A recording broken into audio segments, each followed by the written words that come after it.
Hello, everyone. Welcome back to the RationalInvestor.com's crypto countdown. Crypto, what the hell do we call this damn thing?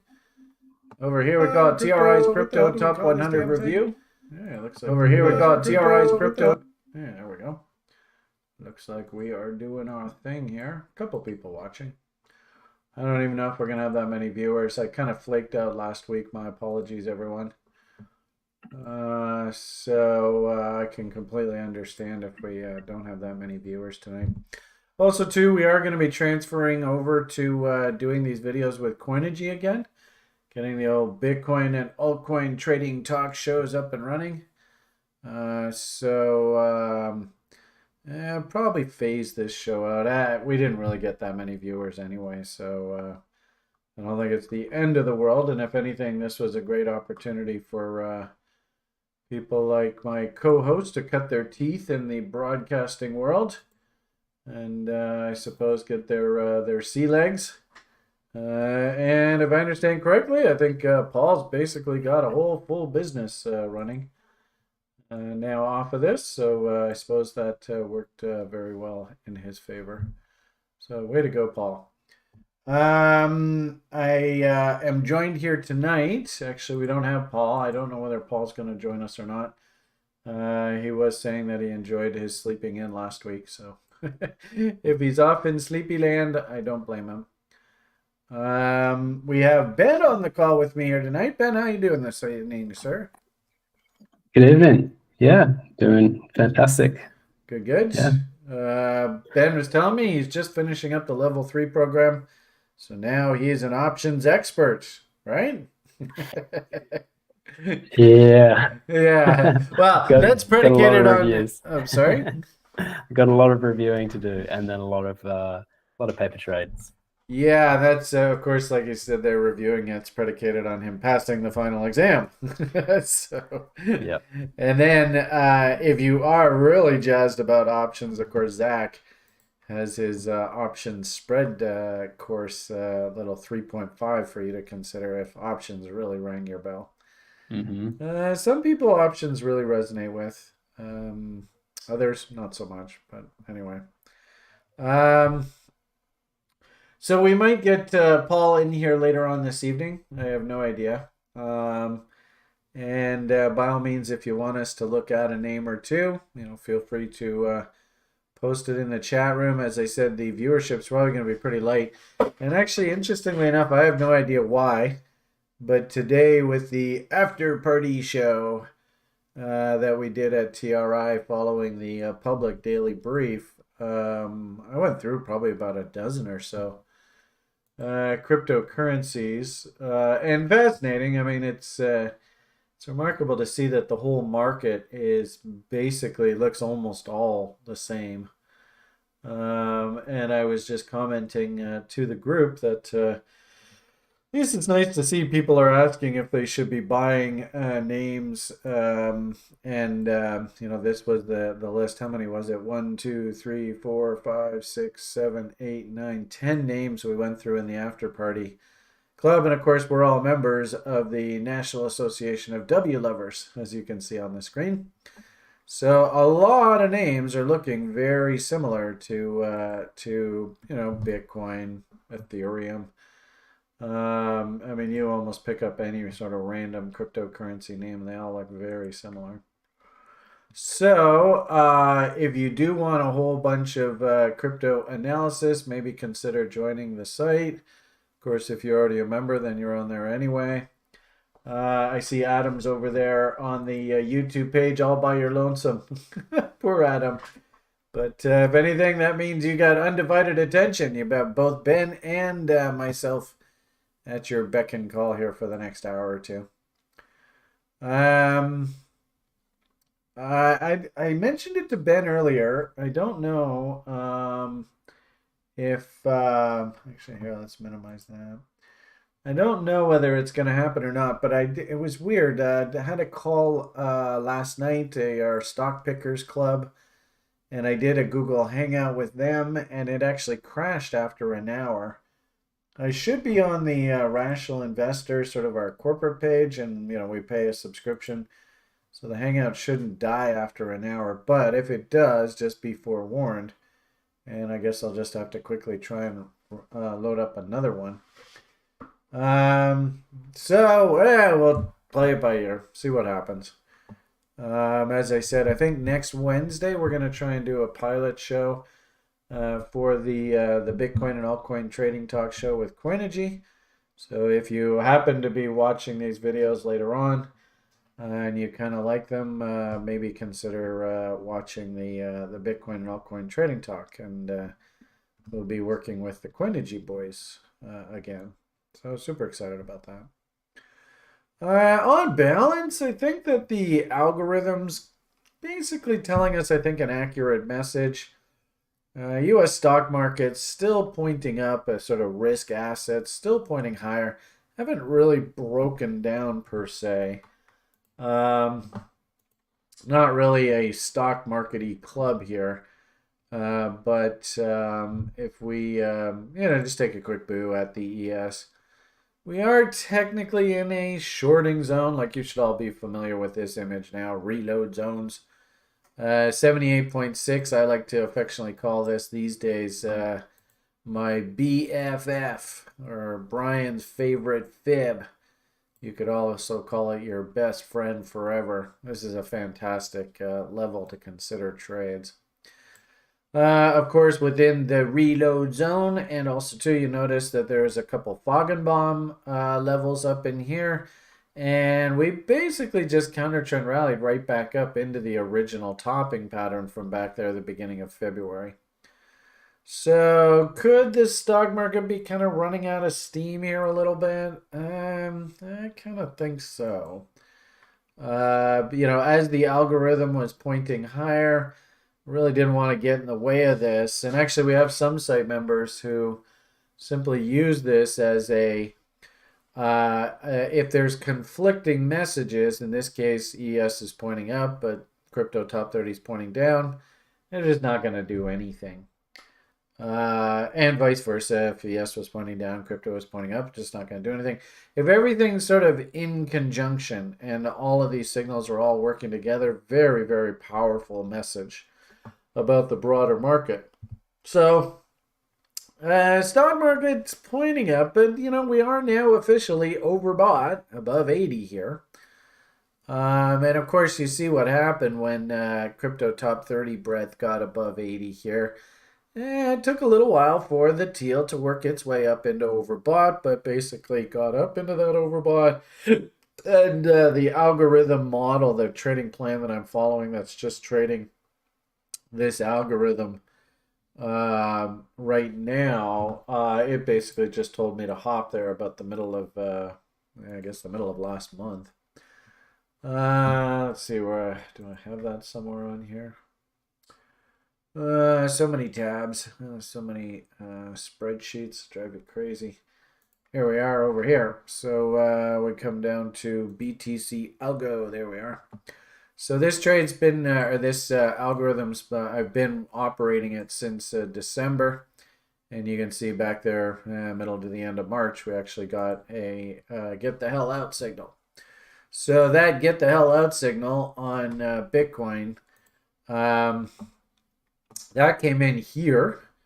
And interestingly enough, it's not necessarily like Bitcoin's crashing. And I might even argue, for anybody who is watching this that uses the dashboard and the algo, signals that cross, like in this case, a bearish signal, but the slow moving average is still sloping higher, and they're kind of weak signals as well. The bear cross here, coupled with the fact that at the same time the S&P 500 was still pointing higher, very weak signal. I think that's the best way to describe it. But at the same time too, I'm kind of happy I'm just sitting on the sidelines for this algo trading plan, because frankly speaking, this past 2 or 3 weeks has just been absolute chop Vegas in the Bitcoin trading world. And frankly speaking, I've been putting lots of tweets and lots of messages out just saying, if you are a public participant, you don't really, follow the nuances of crypto very closely. Maybe you're relatively new to the way these social media influencers can really jack prices around, which is exactly what just happened right here. Maybe you just better cool your jets. I mean, the interesting thing for Bitcoin is you could make the argument on a weekly basis. We're not really doing anything here at all. And if you were an investor in Bitcoins, basically this has just been 3 weeks of just kick back and have a cold one, relax. There's not really much going on. Unfortunately, when it comes to actual technical objectives, this would be my rally window objective, and it has been sort of the whole spring. Things like, I guess winter and spring. 50% retracements of 52-week ranges. Here is the reload short zone of that particular range. 38.2 fibs of the entire range. So from there all the way down to there, 38.2s is right there, which would be 1.8 of sort of 52-week ranges, although this is now moving on, isn't it? Also, too, this was a nice inverted head and shoulders, and pretty clean breakout through the 200 SMA. Pretty powerful signal there. So odds are we'd probably have to go up to this 200%. That would be the technical objective of the head and shoulders pattern. 1.618, often called the golden ratio in technical analysis land. It should be traded to, and notice that that's right by that 50% level. So I think that there is still plenty of reason to think that the market could move a bit higher here. And if anything, what I've been saying, and I even saw somebody even reiterate it on Twitter tonight while I was getting things ready, the message that I've been sort of suggesting to people is 2023. This is we have a marketing guy at TRI who runs the TRI PMA Twitter feed, and this was a chart that we put out a while ago. I guess that teal or blue color, that is the 21-22 bull market. The yellow is the 17-18 bull market overlaid, so that's this bull market and this bull market. So I wouldn't see any reason why Bitcoin won't follow some sort of similar pattern to this. Of course, history never repeats itself exactly. I actually think we're more like this cycle, and we're going to be doing this kind of pattern here through the year of 2023. And in fact, Ben, he had a fantastic chart showing these fib time cycle windows and when to expect bottoms to come into the market. So maybe if we're lucky, Ben can show us that again tonight. His cool image. But you can see 61.8 to 78.6. We are basically in that window. 61.8 to 78.6, 61.8 to 78.6. And of course, we got the halving event coming up, right? And we all know that Bitcoin likes to bottom about 6 months prior to the halving event. So the message, I think, and I don't think anything has changed with that, and it really won't make a difference whether we meet on a weekly basis or a monthly basis or anything along those lines. I mean, here we are. We're in the buying window. And I guess another really good anecdotal piece of supporting evidence for that is this little algorithm, the weekly commodity trend survey that I used to create when I was a commodities broker. It basically tries to get you to focus in on markets that are at the bottom ends of their ranges, and markets that are spitting up things like moving average bullish crosses, which is like a momentum study. And interestingly enough, you look around the broader market, sixes would be sort of my buy signal. There's not really much anywhere in the broader market that's really spitting out these kind of signals. One thing actually that surprised me, and I suppose this is what happens when you run these public programs, is I'm actually seeing a lot of people now have actually basically copied my weekly commodity trend survey, and they're doing it out in the public on their own.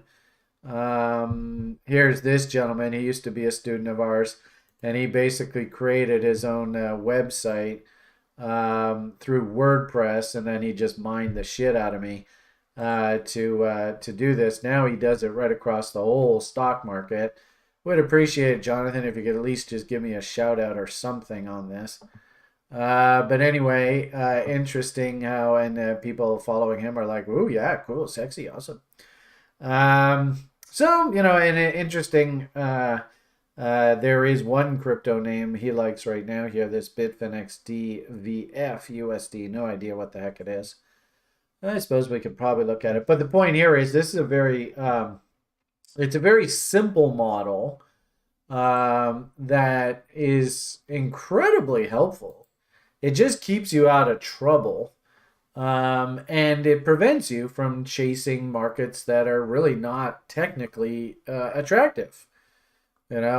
Just really simple. You see threes and fours. I mean, we just pull up like the Bloomberg Cocoa Sub Index, or somebody come to me and said, "Brian, I want to buy some cocoa. What do you think?" You should just look at this chart and go, "Well, I can't buy way up there." If you had come to me and talked to me here when we had, at the bottom end of the range, and then you get moving average crosses, I probably would have had like a 5 or a 6 rating. And I would have been like, "Yeah, I want to join you on this. This looks awesome." And look at what the end result was. Kaboom! But coming in and buying here now, I think you're kind of asking for trouble. So, point here is, and what a surprise, it gets a 3 rating. 5s and 6s are the shit. and hunting buys will be 5s. Actual outright buys, in my opinion, will be 6s. And you can see crypto is the only camp that's actually spitting out these 6s right now. And there they all are in glorious Technicolor. Quite a few of them right now. As Bitcoin has been moving up, unfortunately, there is our 52-week 50% level, 31,300. I still feel pretty confident that that's where we're going to trade to. As I said there a moment ago, looking at the Bitcoin weekly chart, it makes common sense. It's not really outlandish to think that Bitcoin works its way up into this area.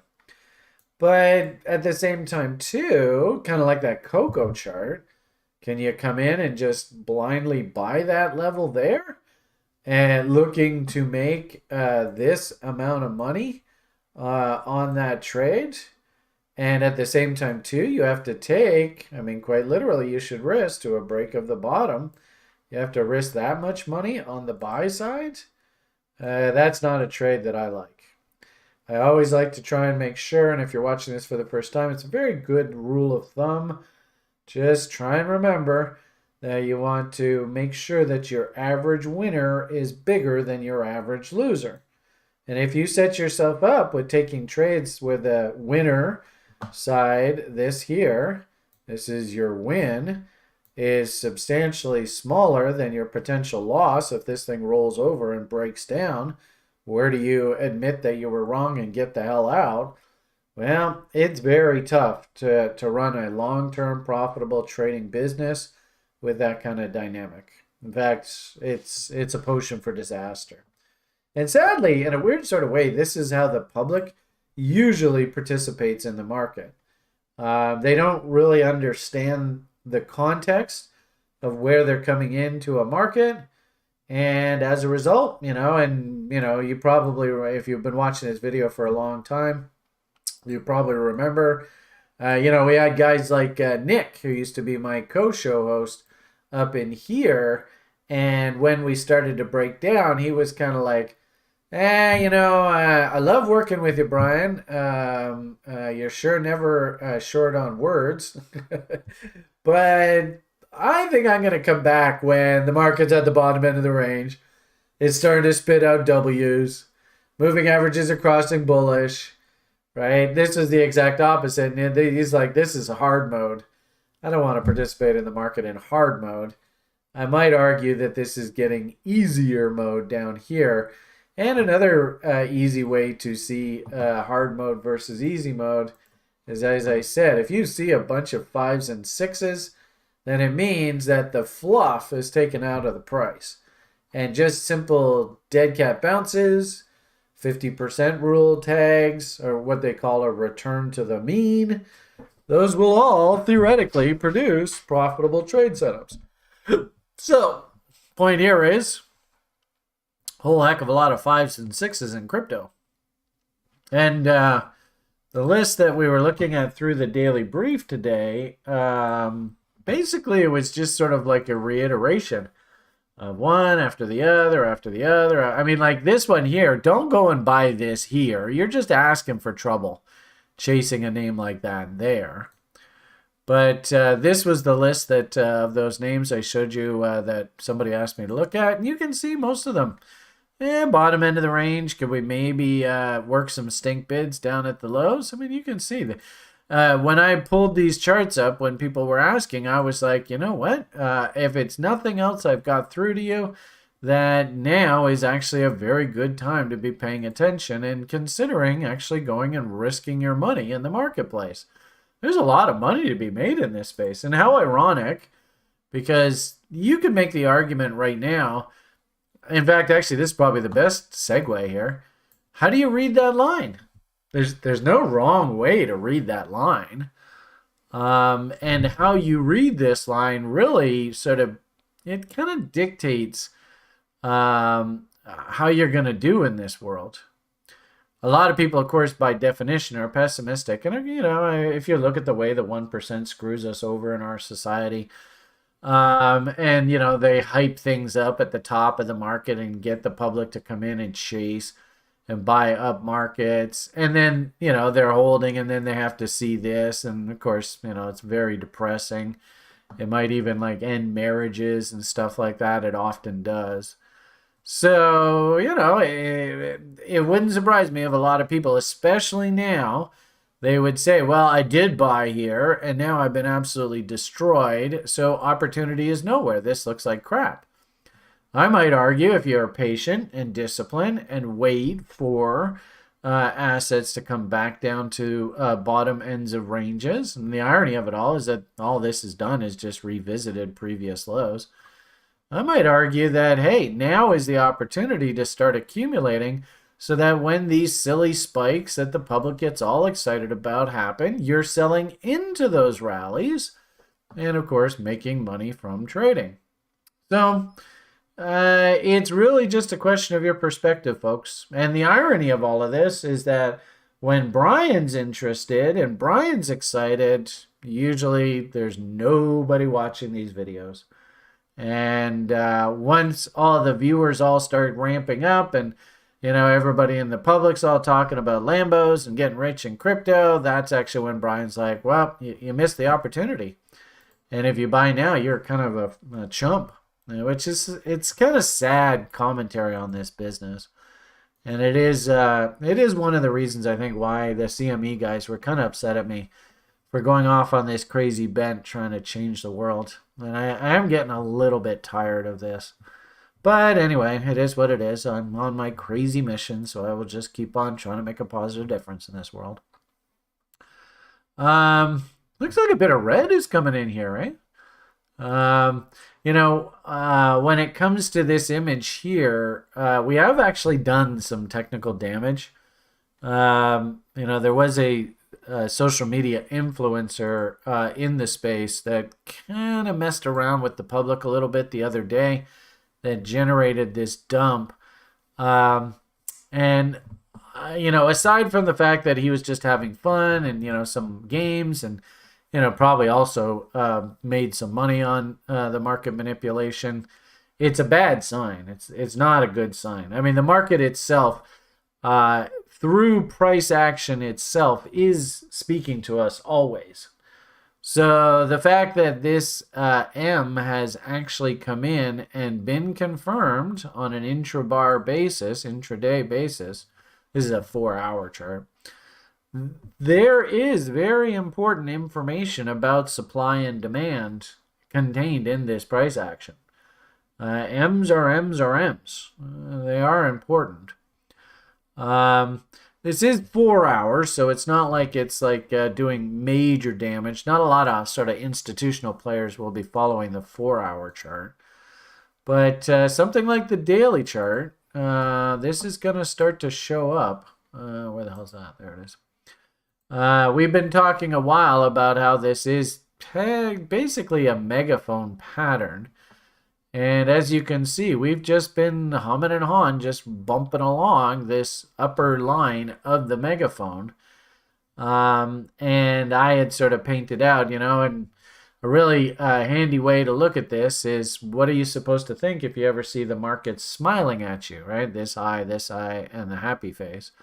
And this actually had two smiles. So the bigger white smile, along with the little sort of red smaller smile. The little red smaller smile, it fired that 4 hour chart. It fired on the social media influencers sort of market manipulation there the other day. It looks like that was a called a false flag. I don't know what they. There is an expression for that, a head fake, whatever you want to call it. The market did ratchet right back up against the top end of this little red smile and broke this high here.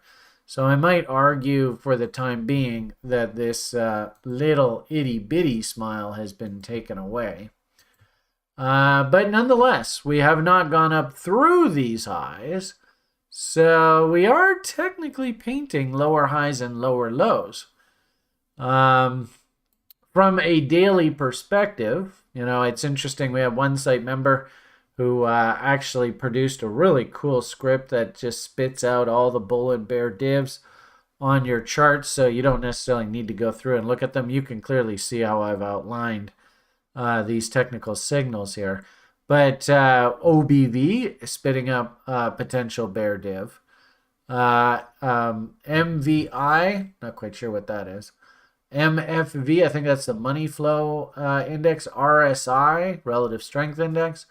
Whole bunch of potential bear divs forming here, which is, as I sort of have taught you over the years, really you'd like to do this trade process in 3 steps. So step 1 is trade location. The top of a megaphone is perfectly fine trade location. Step 2 is to start looking at your indicators. And you can see here, if we look at things like volume, the market was very bullish, lots of buying interest coming off the bottom here. Then we sort of waned, it's lower highs on these green bars consistently. So I'm always curious, where the hell did the buyers go? Interesting thing through this pattern here, the sellers are also fairly quiet too. So it's like the whole market is just waiting for some sort of shoe to drop. And, I think a big part of this has to do, isn't that interesting? That's moving that over there. A big part of this, I think, has to do with Mr. Gessler and what the hell is he going to do? Is he going to sue CZ? As I said, there was a social media influencer that sort of sent out a message that that was this event right here. That CZ was, I don't know, under some red flag or something like that by some international regulator, and charges were going to be shortly imminent, blah blah blah blah blah, whatever. Turns out it was false, but nonetheless, as I said there just a moment ago, we have done some technical damage with that price action. Counter trend rally brought us back up, and actually off of the counter trend rally, when everybody went, oh, it's just him, he's just messing around with the kids, it looked to me like actually they were setting up a new bull leg. But then, notice all we did was counter trend rally. In fact, we could probably even do a reload zone from this low right back up to this high. And basically the market just, there you are. Market rallied right into the bear reload zone, and holy moly, talk about a big fat M top. Boom. So up, down, up, fail. Big sell signal right there. So, we had a breakdown. False flag. So instantly everybody went, oh, phew. but they rallied the market right back up into resistance, and a big fat M just came in here, and you can see the market is working its way lower following this M.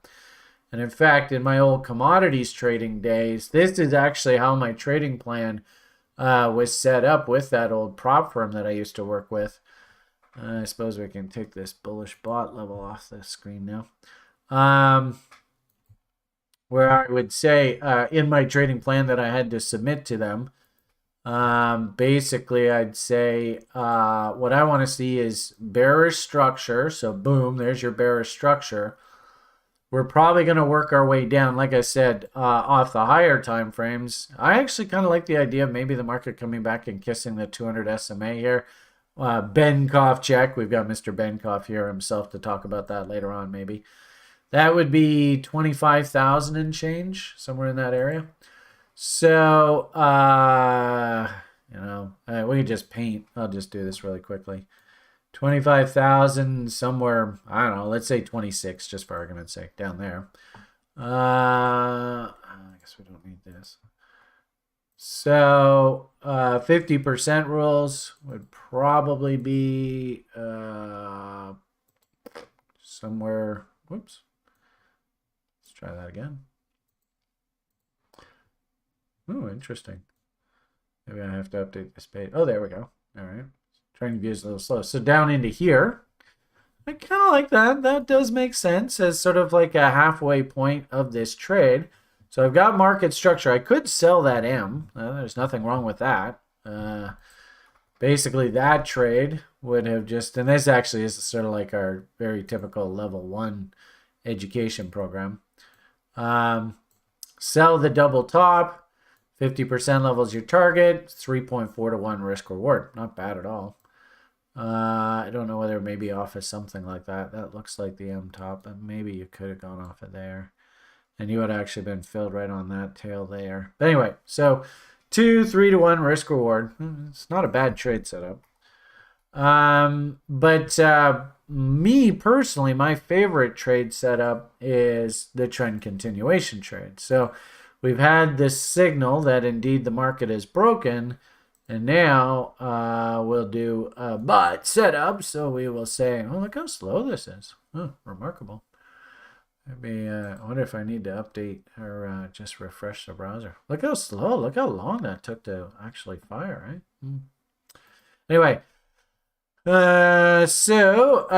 step 1 is measure the first leg. Step 2 would be a continuation pattern. So boom, boom, boom, boom. Remember, there's our 50% level target. So there is the bot objective.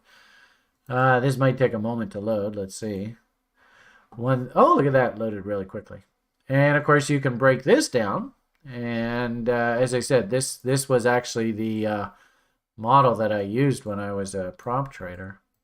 So going short there at $28,093 off of this.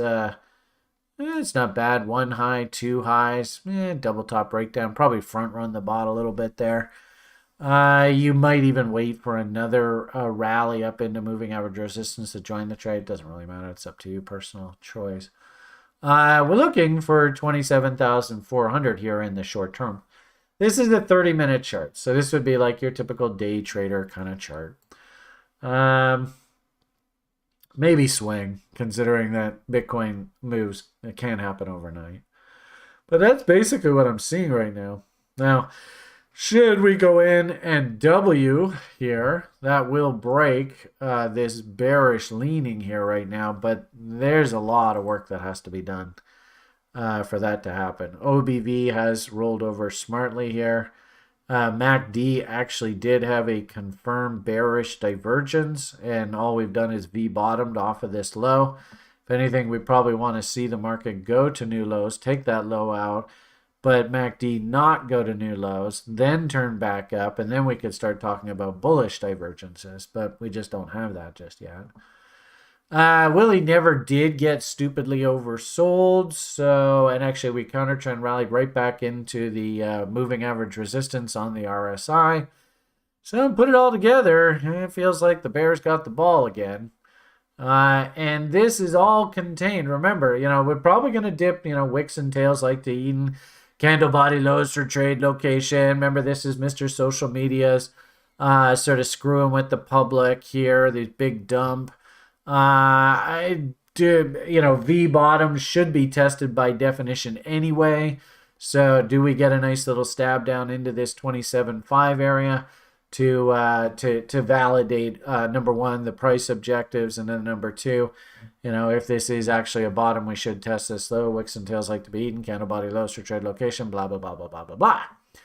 So we will see how this goes. I suppose probably now, if we did a BFF off of this chart, boom, 78.6 is there. So I actually probably should move this up. And actually that kind of makes sense, right? Because notice that that's a key horizontal support and resistance low. This was the fuck you move. So this is a little bit of an anomaly. But, there is 78.6 off of this range. And remember, I just said a moment ago, I love candle body lows for trade location. So I wouldn't be surprised if we're going to get some sort of dip around here. And I, for one, if we do get that move down into these lows, I'll start looking for short-term long setups again. But this is very, very short-term. Swing trading, maybe even certain position trading. I still think we got to let this play itself out. We've got to get some clear indication from the market that we are actually either trending higher or trending lower. And we just got some nasty bear price action here. So if anything, what I would like to see is over the next day or two, if this thing really still is a bull, come down into Mr. Social Media's fuck you level. Probably also a nice little Wyckoff check of this original double bottom down there. Interesting, that 27.5 number that I made reference to as a very interesting level. Let's test that and then turn back up and go through these highs. Give me a big fat W here. Then we can actually probably start talking about like higher time frame bullish bots that would set up off of the daily charts. So this could go either direction. It doesn't necessarily have to go down. I would say, because there are those technical objectives on the weekly chart that are still floating out above us, and we haven't actually broken down on this chart yet, I think the statistical odds are we still work our way higher. And I suppose, this will blow your socks off, but, it's just technician doing their thing. If this is a midpoint consolidation, then we didn't get the 33% retracement, though. That's a bit concerning. So I don't know whether, actually, it probably means that we have to go off of there. So there to there, if we clone that and then project that off of these lows, that'll take us up into 31,900 as a bot objective. And actually that makes a lot of sense because, where are we here? Bot trade. That's basically our objective off of like all those weekly charts, right? We've got 31.2 as a 1.618, 50% level is 31,789, 200% all the way up there at 35. That might be a bit of a stretch. You notice there's a Foggenbaum right sitting there at 34.4. So some sort of, orgy-tastic stab up top here into this previous horizontal support and resistance level. That would actually correspond with something like this translating into some sort of bullish bot. And maybe we run up and we tag this upper trend line off of the bullish resolution of this. We can't really use this entire range because, like I said there a moment ago, my bot requires that this consolidation be at least 33%. So I don't think that that's realistic, but that definitely is realistic. So we'll see how it goes. And, the long and short of it here is the underlying theme of the past, 3 weeks is doji. Where market can't really figure out what the hell it wants to do. And if anything, the tweets that I put out for the Sunday show are just simply sometimes, I think I can show you that here. You can always find on my Twitter feed every Sunday, I do a weekly, daily, and 4 hour summary of the corn. I think it's a good habit to get into. Paul with his newsletter, I thought was a good sort of demonstrator of good quality analysis on a regular basis. So maybe I'm copying him a little bit with this. But every week I do a weekly, daily, and 4 hour summary. And really, 2 weeks of indecision. This is where most noobs end up blowing themselves up. You saw what Mr. Crypto Cobain did there last week. Got a lot of this FUD, a lot of market manipulation, and probably breaking a lot of kids' hearts with a lot of emotional trading. What I would simply say is when you do get into one of these situations where you have like multiple weeks of dojis, one after the other, as I said there a moment ago, our best thing is probably just to leave this alone and just let it play itself out. And I don't even really like the idea of coming in and buying Bitcoins right here because your upside, it's not a hell of a lot. I could see that if we do break up here, all the kids in crypto are going to go absolutely orgy-tastic. But that might be like a euphoric, almost kind of like buy the rumor, sell the news. But it's probably going to be something like sell the rumor, and then once we hit all these levels, then, oh my goodness, look out. The market could puke out hard on the other side. So, not really the best trade location, folks. I will say that. And that's probably half the reason why we're dojiing here as much as we are.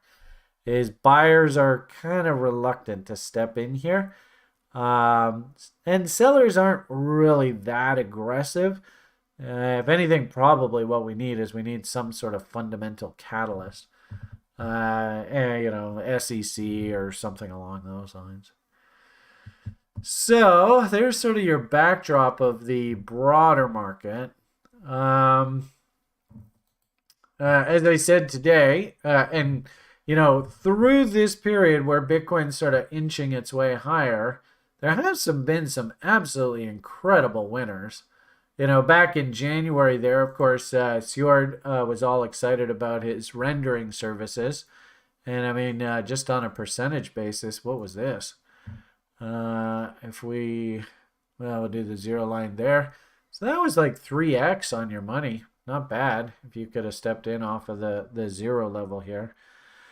I don't really want to participate in a name like this here. This is kind of like in no man's land. We're just out in the middle of nowhere here right now. You can see exactly where I want to buy. And also I have some technical objectives. There's good old Brian's favorite fib right there. So this is I think is a good example of, the public's probably coming in here and doing a lot of buying and stuff, but I don't really think that this is such a really good risk reward. If anything, the risk reward almost looks equally skewed. So there, down to there, eh? So that's another one of these. Is your average winner going to be the same size as your average loser? Really, ideally, we want to try and make sure that your average winner is bigger than your average loser.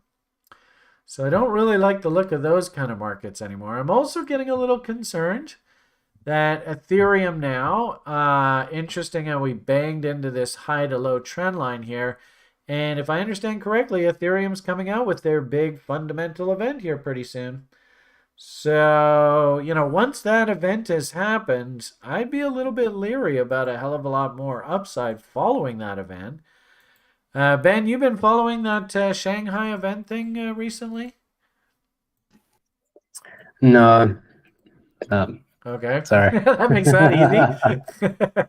Yeah, no comment. I know it was originally going to be in March, if I'm not mistaken. Then I think they decided to push it back into like April. And actually, I had a conversation with one guy on the site today who said that something like 120,000 coins or something like that are going to be released. And you're going to have just an absolute dearth of supply hitting the market.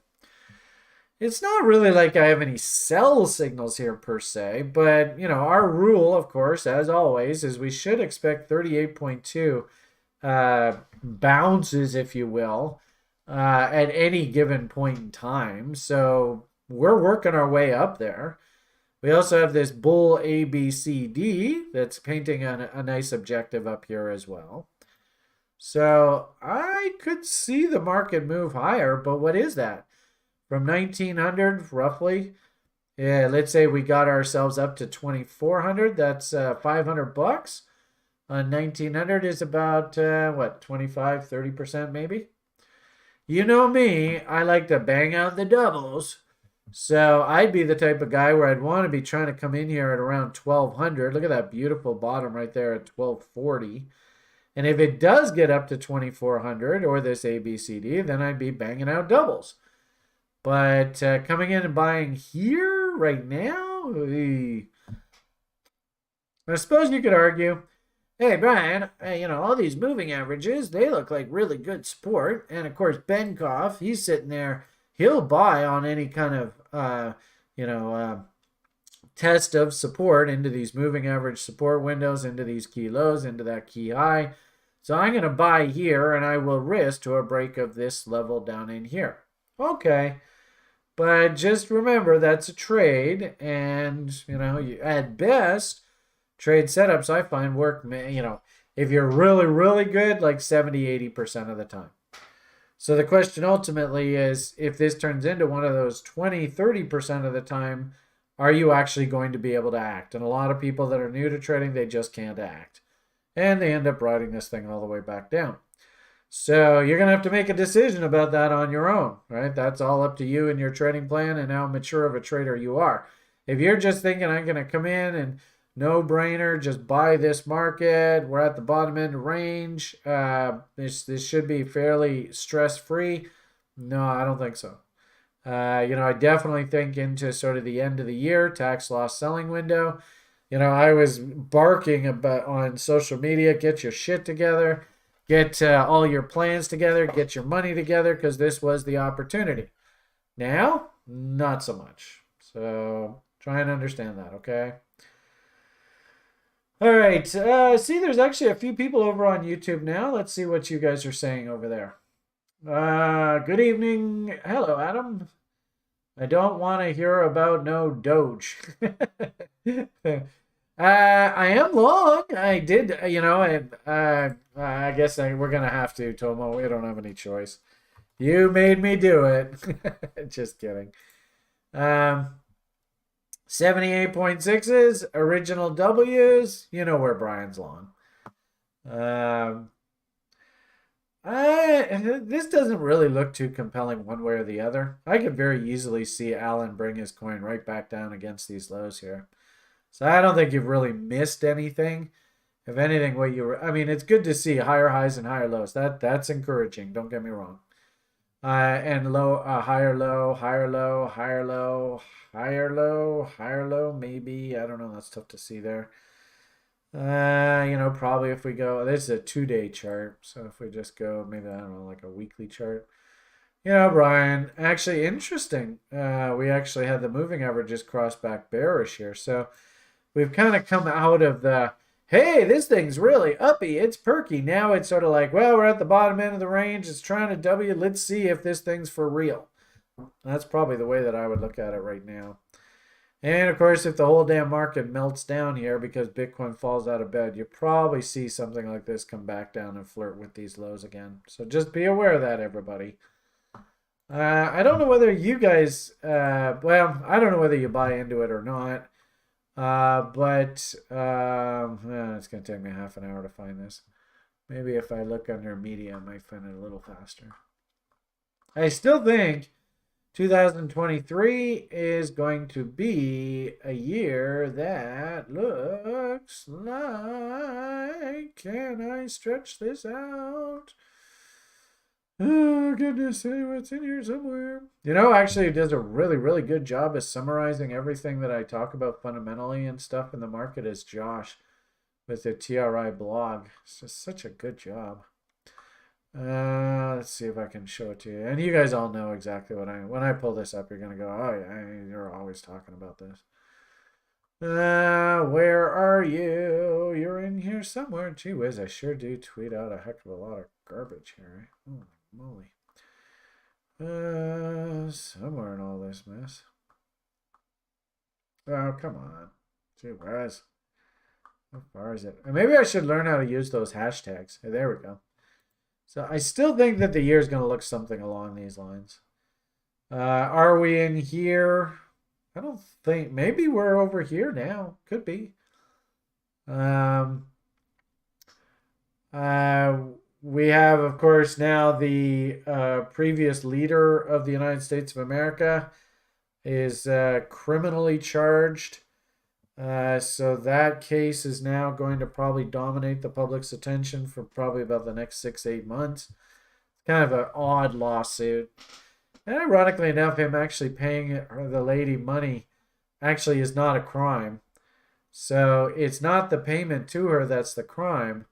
The crime was that it was a part of his presidential election campaign. So they're loosely tying it to campaign contribution, sort of illicit activity around when he was a political figure. I don't know. That's a pretty loose case. I mean, you're really going to have to ask the jury to really stretch to convict him on that. So we'll see how it goes. Also, too, of course, in the crypto space, we've got that silly FTX character that he's got to see his court case. And then I'd also, probably add insult to injury. We've got Mr. CZ floating out there. And does Mr. CZ all of a sudden have a big ton of bricks dropped on him? So, and as I had said there a few minutes ago, what was the reason for Bitcoin to freak out there the other day? It was because a social media influencer kind of juiced the whole, hey, they're after CZ. This is it. You're toast if you're on Binance. And oh boy, and all that mess. It's actually interesting. We don't have Paul here tonight. I always like to ask Paul what his sort of general sentiment is about Binance. And he has quite an active trading community. You can see there aren't that many people watching the video tonight. So probably a whole bunch of his regulars were sort of our regular viewers here. So anyway, point of the matter here is we're ripe for some manipulation here. And 3, I think, going to be relatively, I mean, let's put it this way. It's not like happy-go-lucky kind of backdrop. CZ, and does the Justice Department go after him? That's a pretty heavy thing. And, I think it's not an accident that he recently relocated his offices back to Hong Kong. In a weird sort of way, he might even start kissing the Chinese asses to shield him from U.S. Regulators. Go figure. Oh, it's a crazy world. And then, FTX and that whole debacle. If anything, you might even argue the way that they brought down Silvergate and the SBV and that Signature Bank, I think that was the name of it. Was that almost a direct result of the FTX debacle? It might have been, It might have been highly correlated. So anyway, lots of stuff on the plate to digest. I don't know how much of it's actually really overly bullish. Like I said, if there was a catalyst that was going to drive price higher here, interestingly enough, I think it's actually all around this and Ethereum, which in a weird sort of way, that when Paul's on the show, and we've been talking about this on the site a bit lately as well, likes to look at the Bitcoin dominance. And I don't know, you tell me, does that look like it's starting to break down a little bit? We were up against a horizontal support and resistance level. So that clearly was an important mark coming into, we always say the bar that made the high plus the preceding bar is what we like to call the institutional fingerprint. Or think of it this way, the public buys up markets. So this is the public buying. Now, this is a function of the relative performance of Bitcoin itself relative to the rest of the crypto verse. But ironically enough, Principles are basically the same. So we can clearly see that buying here was not a good idea, right? Look what happened. Boom. So somebody sold into this, knowing full well that this is what was coming next. That's why we like to call these the institutional fingerprints. It's the institutions that stop this thing going up crazy. And actually, they're stepping in and selling to the public because the public always buys up markets. That is a very definable level that we can actually look back in hindsight and say, you know what? If the big boys were going to defend, if they shorted this, if you know, and this is an interesting example being the dominance, but the principles, like I said, basically the same. But if they were going to defend this, where are they short? Where did they stop the bull? And would they come back and defend that same level if they were thinking that this has gone too far at this point? If we come back after they've whacked it back down to that point, would they come out and do it again? And quite often, yes, they do. So interesting that basically we came down, we rallied right back up into that level, and now we're starting to waffle. Interestingly enough, too, and I don't know whether Ben sees this or not, but what do you think, Ben? Does this kind of look harmonic? Boop, boop. 88.6. We need one of our harmonicans on here. Ben just did the level 3 program. And in level 3 program, we do harmonics as one of our modules.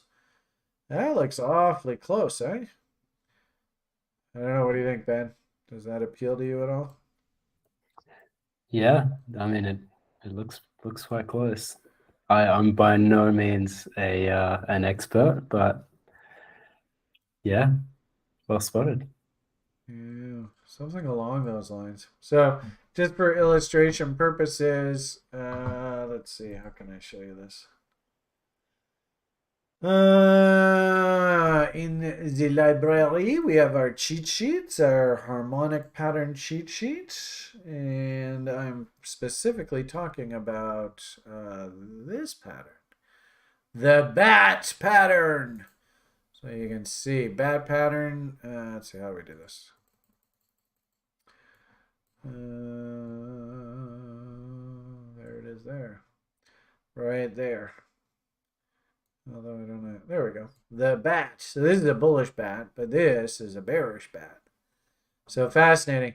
38.2 to 50% on the X to A to B.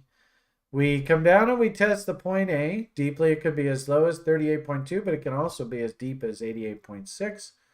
And then C to D is 88.6 of the A to X range.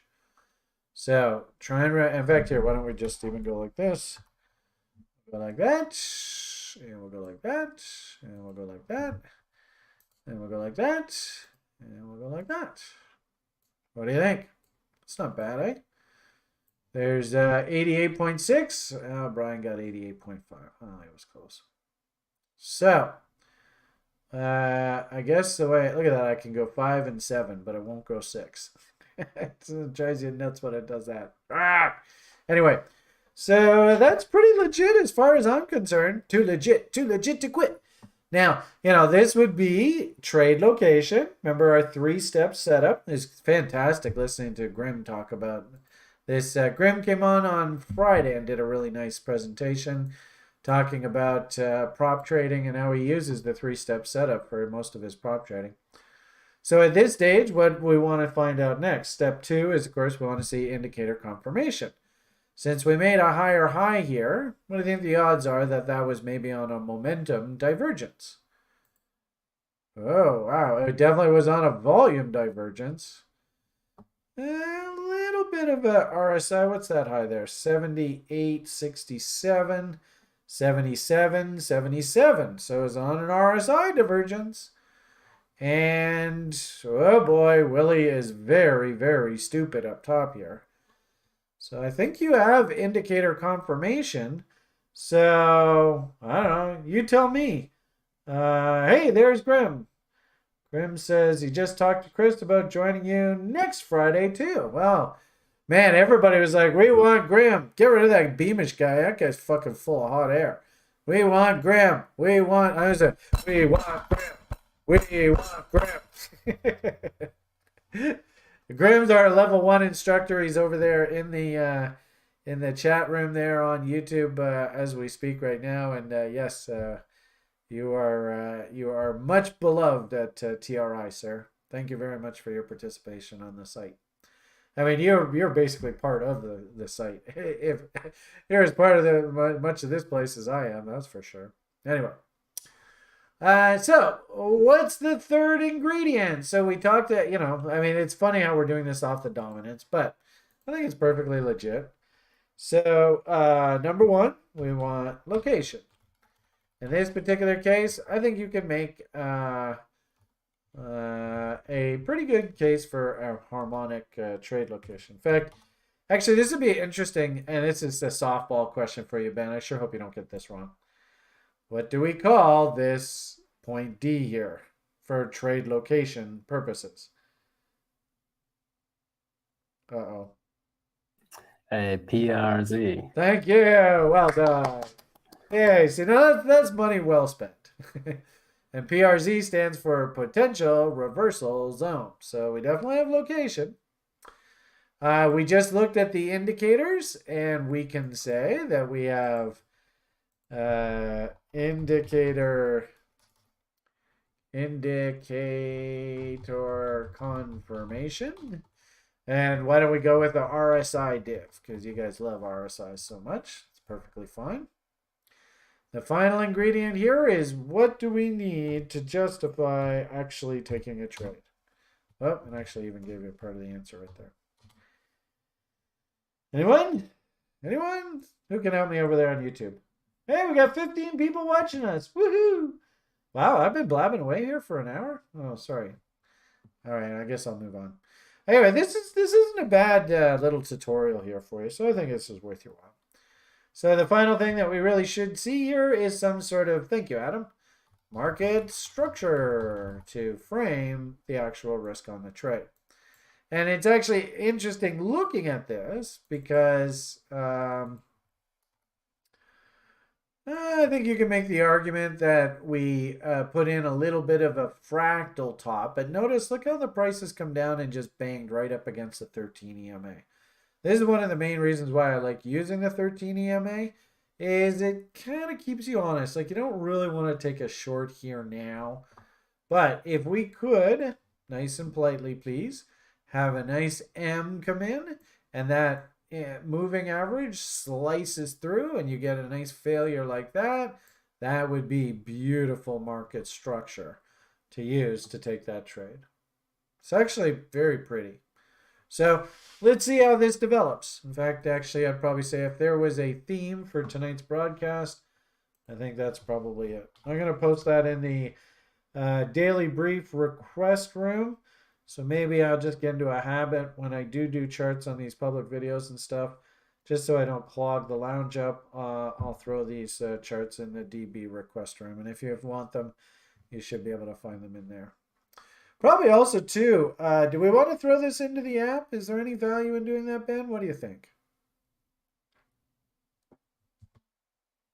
Well, Sure. Yeah, if you'd like to take a screenshot and yeah, just DM me and I'll pop it in. All right, you're a scholar. We just, for whatever it's worth, everybody, just FYI, if you're a longtime follower of TRI, we use this app called Rocket Chat for a long time, but then we sort of collectively decided we had enough of that place, and so now we're over here on Discord, and actually it's been fairly well received. Only had a couple people say that they want to go back to Rocket Chat, but on balance, I think people are enjoying it. So maybe what we can do is we don't have that room set up for this, but maybe we should. I'll ask the boys if they can set up a room for for for this weekly crypto show. That'd just be sort of like private, so we can dump all that kind of stuff in there.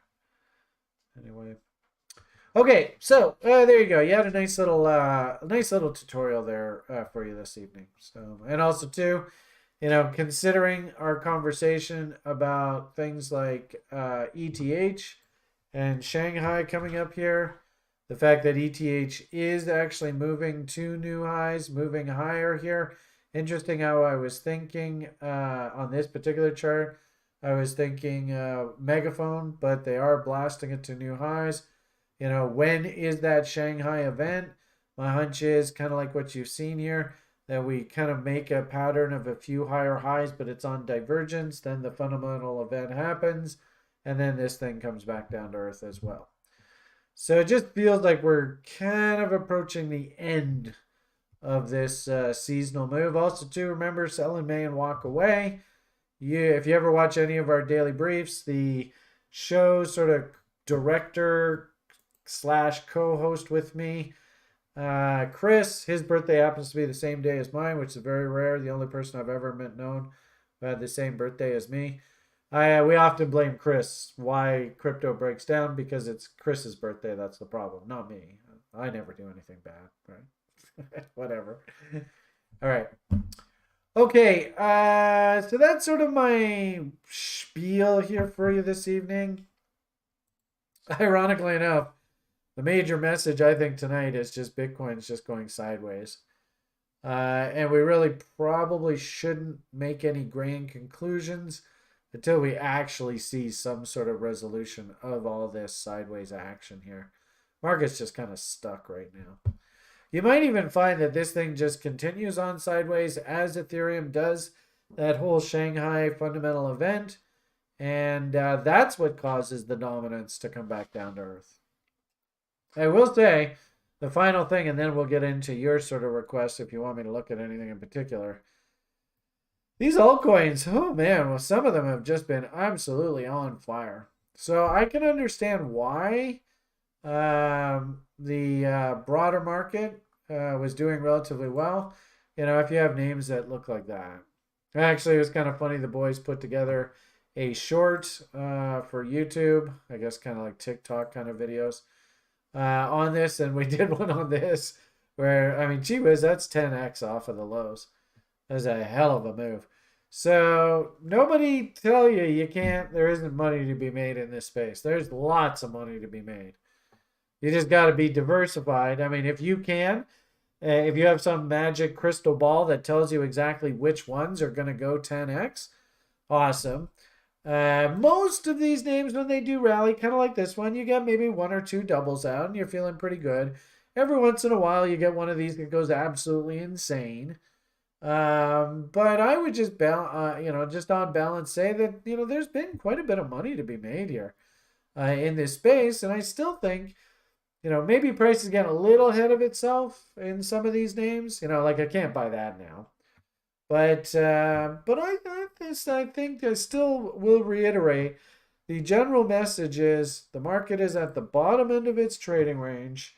And if you play the market on like the cycle basis, 4-year basis kind of idea, this market is basically saying pullbacks are buying opportunities. That's what fives and sixes are all about.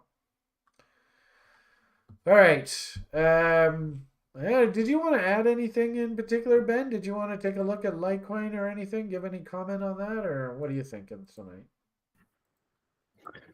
Sure. I can definitely pull up that study and the Bitcoin study. Okay.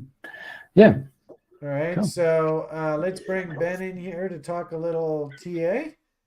I like Ben's perspective, very unique, and of course Paul. I guess he's hanging out in Betty Bias today, so maybe we'll catch him another week.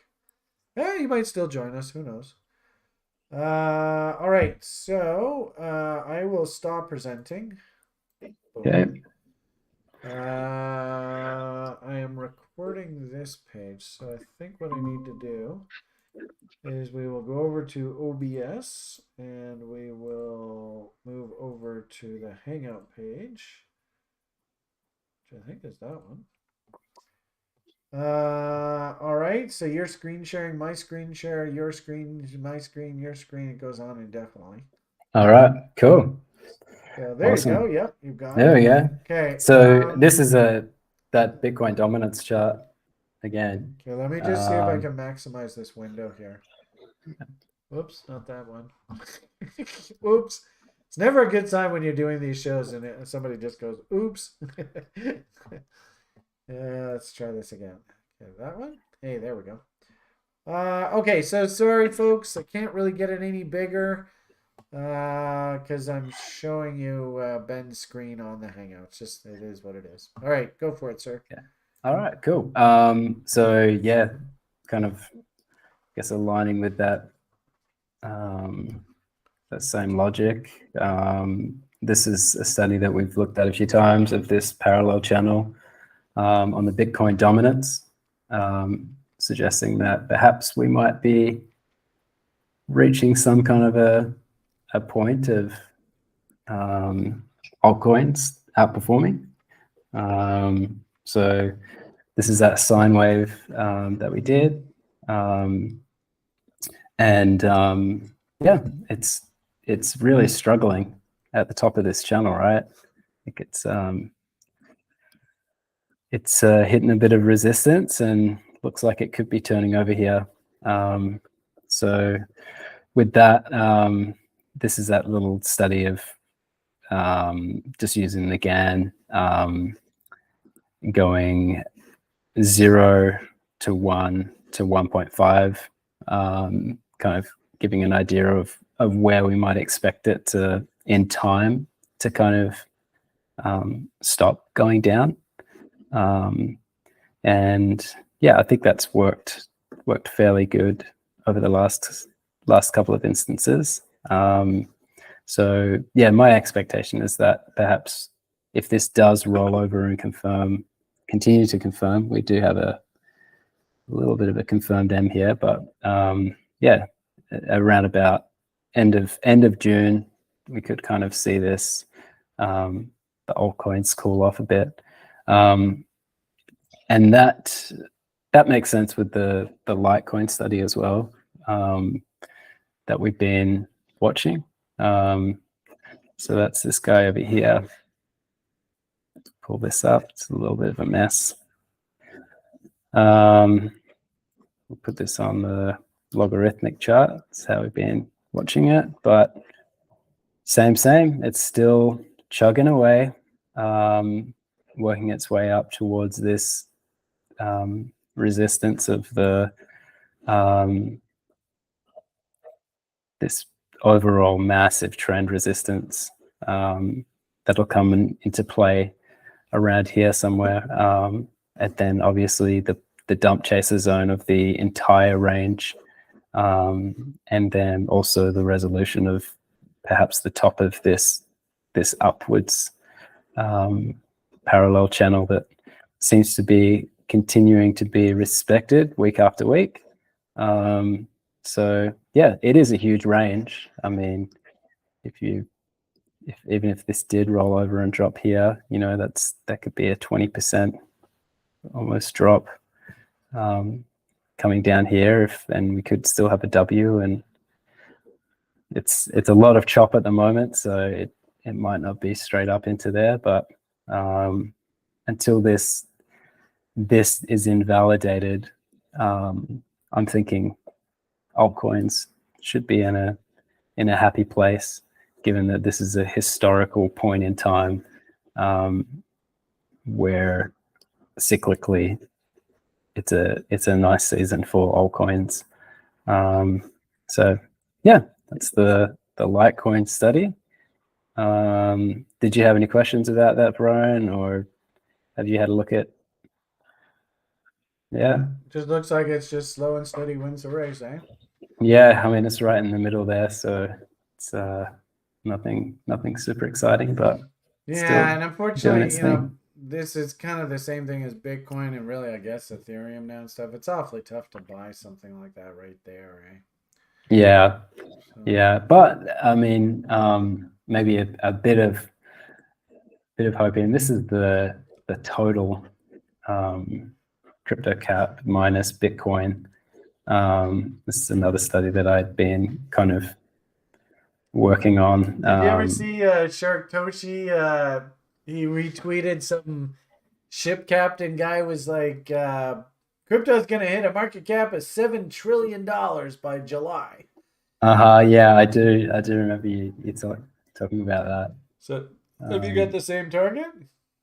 Well, this goes up to $1 trillion because if you were to take, if this whole pattern does turn out to be an inverted head and shoulders, and we do break through there, what would happen is, I guess coming down here to here, we just make that a trading range, and we extend that to 2. That's a pretty typical objective, right? It's a I don't know. Would you go So- up that high? well, it's the same, right?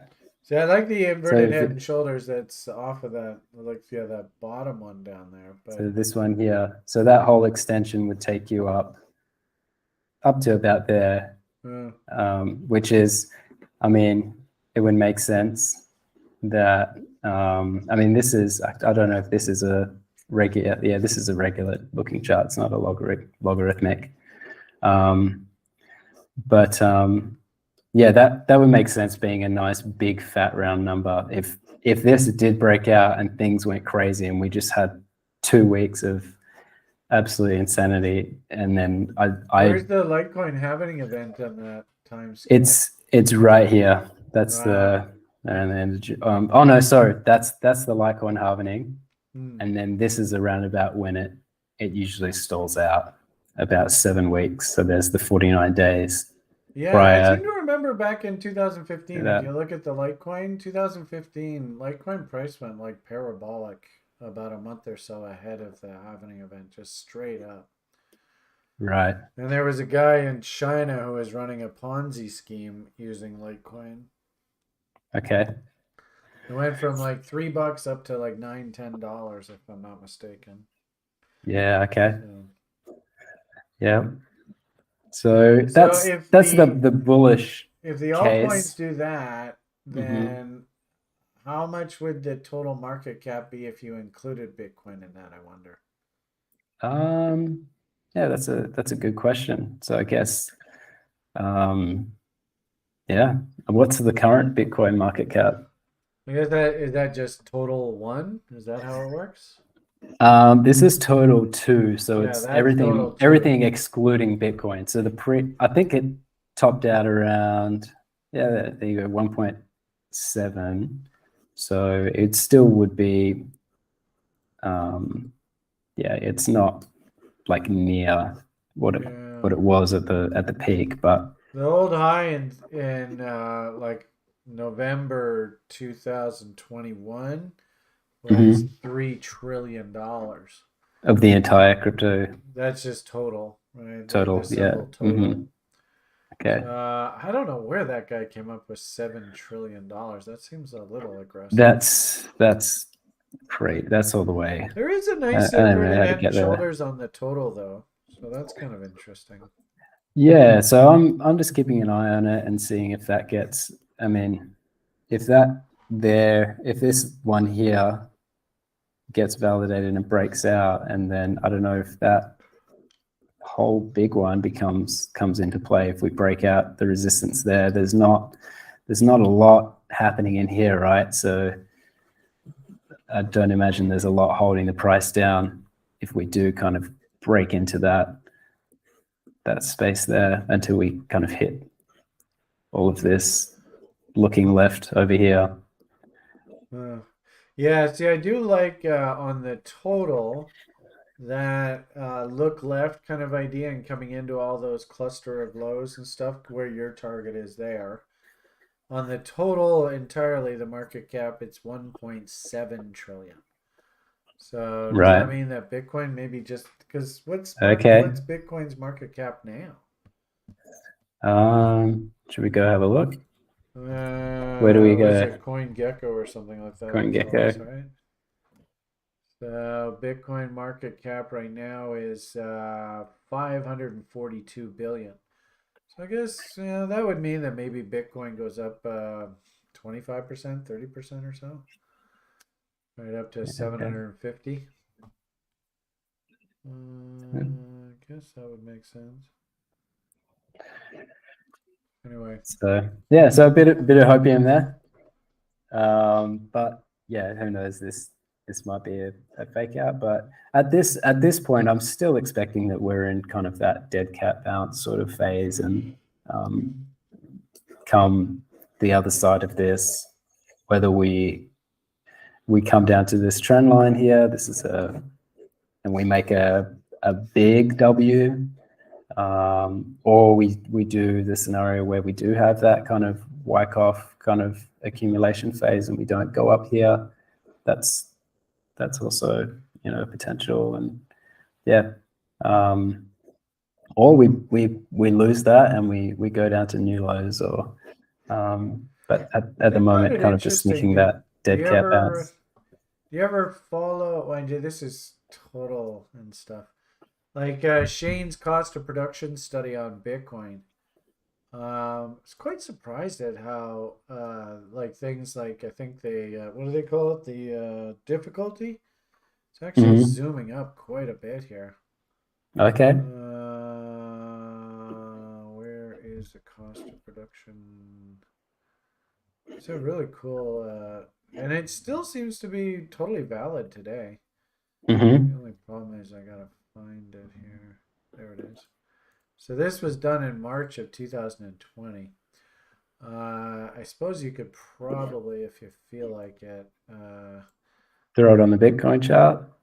Yeah. Well, all I'll do is I'll just share this with you, and then you can just put it on your Okay. put it on. I'll put it in the. But where are you? I guess I'll just PM this to you directly or DM you it. Where Okay. is Ben? There's Ben. So there. Is that the right room? Yeah. So you see that image there? Okay. So DM. There we go. Oh, yep. I gotcha. Yeah. So maybe you can just throw that on your screen. Then that way we can still stay on your screen. Yeah. Okay. Cool. Can we see that? So yeah. So it's quite surprising to see that S19s, S19Ps, and stuff like that. They're going to be their cost of production is actually higher than those lows. The X19 XP is still a little bit lower than those lows. Maybe that's going to be the new sort of base cost of production. I don't know. It's kind of interesting to see the way those cost of production models are moving up, eh? Yeah. And Mm-hmm. then, quite literally, as soon as the halving date happens, those all double in price.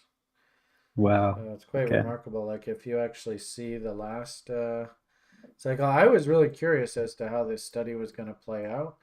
But if you Mm-hmm. want to show the good people, here is the image from the last halving event. Just give it that image. And you can see how the cost of production, every single one of them, they all just basically doubled. Okay. So, uh, So sure looks to me like, is this it here? yeah, yeah. So that Yeah. is the 2020, right? April, May of 2020 last. Wow. And Okay. they all just basically doubled. Right? So Mm-hmm. then, of course, you see the Bitcoin price went nuts. Mm. So That is interesting. the only operators now who are actually losing money are guys who are still running S17s. It's interesting how the happening or the difficulty increases continued to make them unprofitable.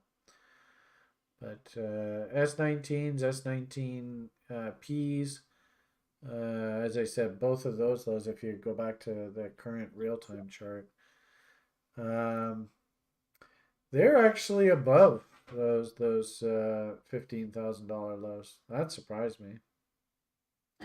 But I suppose in our inflationary world, I guess that makes sense, eh? So even Yeah. Bitcoin is not immune to the inflation of the Fedsters. Mm-hmm. Yeah. Yeah. Do you want to have a look at the Bitcoin? I know you were talking about the cycle chart. Hey, there it If is. anyone Look at wants that. to How pretty. take a screenshot of that, Yeah, so perfect. that's So what's that 2022 deadline? What's that? um that's the ISO. It's just these are my kind of fundamental events here. So Oh, the halvenings, and then this one here is you better be the loaded I. up by then. Is that what you're saying? No, this is the ISO 20022 deadline. So I think that's when all of um, like the Swift payment system kind of gets updated. Oh. Something to that effect. Where yeah, it's Do you ever the follow that Caitlin Long? I like I've seen her some of her stuff in the past. Yeah. because she really wants Bitcoin to basically take over the banking system. I Yeah. don't know Okay. whether the cartel is going to allow that, but if she had her choice, she's trying to make a bank out of Wyoming. Hmm. I'm sure her efforts have been greatly derailed over the past couple months. Thank you, Jerry Powell. But anyway, she's always talking about how I don't know whether she made reference to that Swift, but something big's happening there. Is that what you're saying? Yeah. It's the deadline for all of the banks around the world to kind of get on board with this new new payment system. And I Uh, think there was an image where you see like Quant at like the center of it all, and then there's all the like XRP and XLM and how all the different cryptocurrencies are integrated into it. wow, that's But cool. yeah, definitely worth looking into. I think it'll be. I just find it fascinating that this date um, is it also aligns with kind of where the end of this saucer is meant to be projected to finish, Sure does, eh? and kind of would be a fundamental event. Other, yeah. That's super cool. Hmm. But yeah, this is that, and we've also got little like I was going to say, this kind of can help us not only see the bottoming window that we're in now, historically, but even project out into when we might expect to see the next blow off top and the next bottoming period. So, yeah, it's That's a it's a cool image. pretty cool little study by using the time study of the Fibonacci levels from one halvening to the next. Let me see if I can just break it down to say like the first one, um, clear it up a little for anyone that's interested. So you take a fib time study going from the first halvening to the second, and then you have 0, 38.2, 61.8, 78.6, and they tend to be this kind of tends to be the bottoming window, 61.8 to 78.6 kind of area. I can't remember which guy on the site did it, but he on TRI, so it's not my idea, but shout out to him if you I can think it remember was his name. Andrew, if I'm not Andrew, mistaken. Andrew M. No, a different Andrew. No, But okay, he's out of California. He's in the day trader room with us quite a bit. okay, there you go. Shout out Yeah. to Andrew. Yeah, and then using the discount price as another window in terms of like location going down. Yeah, this is the second cycle. Again, we bottomed in here. Third cycle, again, It's a bottomed in tad bit here. cliche, eh? Holy moly. Yeah, and then the fourth cycle would be an expected bottom around in here.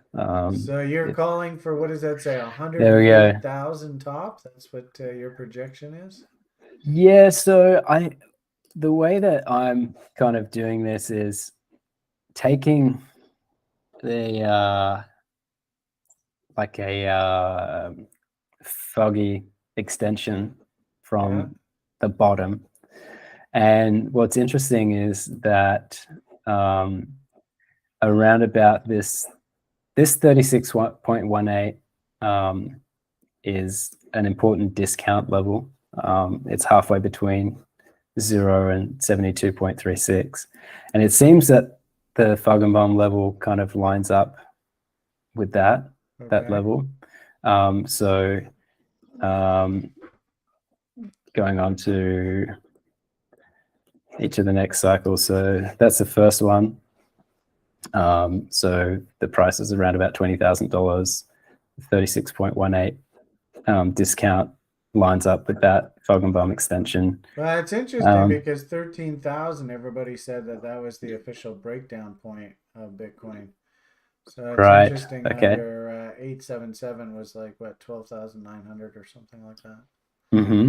And pretty similar with that. This is the $45,000 level of Huh. this original breakout. And I'm taking like some liberties here. This is like the left hand side of the W. Yeah. So I don't know if it works off of that, but yeah. And then this one here, this W here, that pent up energy in there being expressed upwards actually brings our 8.77 up to 69,000, which is That's actually where interesting. our Not that previous much top higher was. than, yeah, not much higher than the Right. previous. But the 36.18 discount of the peak number lining up with that puts it at around about $108,000. So maybe $100,000. So maybe I can bring this window down a little, Huh. and we can say maybe this is what I'm expecting. So really not that big of a move this coming cycle, eh? But I mean, yeah, it could all go out the window Well, we if the topped whole it to dollar changes. we topped at 20 and went to 60. Then top at 60 and go to 100. Yeah. And then the previous one we topped at like 1200 and went to 20. Wonder if there's some sort of geometric series and all that. I bet you there is. Yeah, Like Fibonacci spiral. I bet you. I'd be willing to bet that there's probably some sort of spiral relationship there. yeah, it's funny you say that. In level 2, there was someone who pointed out that I think it's the cardinal square of 9. The numbers line up exactly with the peaks of the Bitcoin price, Huh. moving out from the center to the right or something. So I'll have to see if I can find that for you, but I thought that was Cardinal. interesting. So that's sort of like the religious cross, square of 9, going straight out. But maybe let's see, square. Yeah, I'll have to find out. I think they posted it when I was in the level 2. But that from memory, it was something like that. Yeah. So just here's a really simple. Maybe. Nope. It Uh, would probably take a while to dig it out, but yeah. yeah. Well, I have the square of 9 image. So Okay. cardinal cross would be like uh okay. Well, yeah. It's something for us to work on. Yeah, you perked my interest. I wish to subscribe to your newsletter. All Cool. right. With Awesome. all that All right. said, and that great stuff as always. And actually, if you could take a screenshot of that sort of forward predictor one with that 108 price target, I'd love to throw that in the app if somebody Okay. wants to sort of keep an eye on that going forward for future cycles. In fact, maybe if we have you come on the Coinigy show, maybe like once a month or something like that, maybe we can have just a check in with Ben. How are we doing on your cycles? That kind of talk. That would be super cool. Sounds I fun. like that. All right. Cool, cool. Let's see. It's now 7:36, so we've been blabbing away for about an hour and a half. Hope you guys over on YouTube have enjoyed the offering here this evening. I suppose we can take some time and look at some names that you would like us to look at. Let's see. What are we screen sharing here? Though it looks like I'm doing the wrong thing. So let's go. How am I going to do this? I think I want to go that one. Then we want to go there. Then we want to go there. And there we go. All right. So this was the square of 9 that I just Googled. I suppose there's probably bigger ones. So the cardinal cross is, think of the religious, right, is this red cross. So what you're saying, Ben, can you see my screen right now? I can. All right. Yeah. Yeah. So where you've got the maybe like the 19 and the 69. Yeah. So this image here, so along here, you're saying that there's 2004 or 24. I wonder if this sort of squares up with prices that we saw. Anyway, there's 104, right? Weren't you saying 104? Yeah, Maybe around that's it. about, yeah, 10 something. Anyway, we'll take a look at that and see if you can rack your brain of who that was, and maybe I'll have them on the daily brief, and we'll take a look at that. That's kind of cool. Yeah. Here's that total. So I just typed in total, the symbol, and there's inverted head and shoulders. That looks to me to be pretty valid. Also, too, it looks like there, and I think this is the littler one that I saw on your chart as well. So that one there, kind of idea. So, Sharktoshi's buddy over there in the Marines, he was looking for a $7 trillion market cap. So that's like up here. I'm not quite sure how the hell we get way up there, but I suppose a girl can dream, right? Okay, so why don't we finish off last 20 minutes? We don't have Paul here tonight, so it might be a little bit shorter show. Also, I don't see that there's not really that many people here tonight. So if there are a few requests, maybe we'll take those. Then we'll call it a night, and we'll send everybody on their way. So, all right. Tomo says KASPA looks like that too. It's almost impossible to buy because there is never a dip. Oh, yeah. KASPA. Caspa. You ever heard of this thing, Ben? No, I don't know sorry. where you would look at it. Maybe that Gate.io. Well, hey, you're getting your dip. It's finally happening. They always say, careful what you wish for. You might just get it good and hard.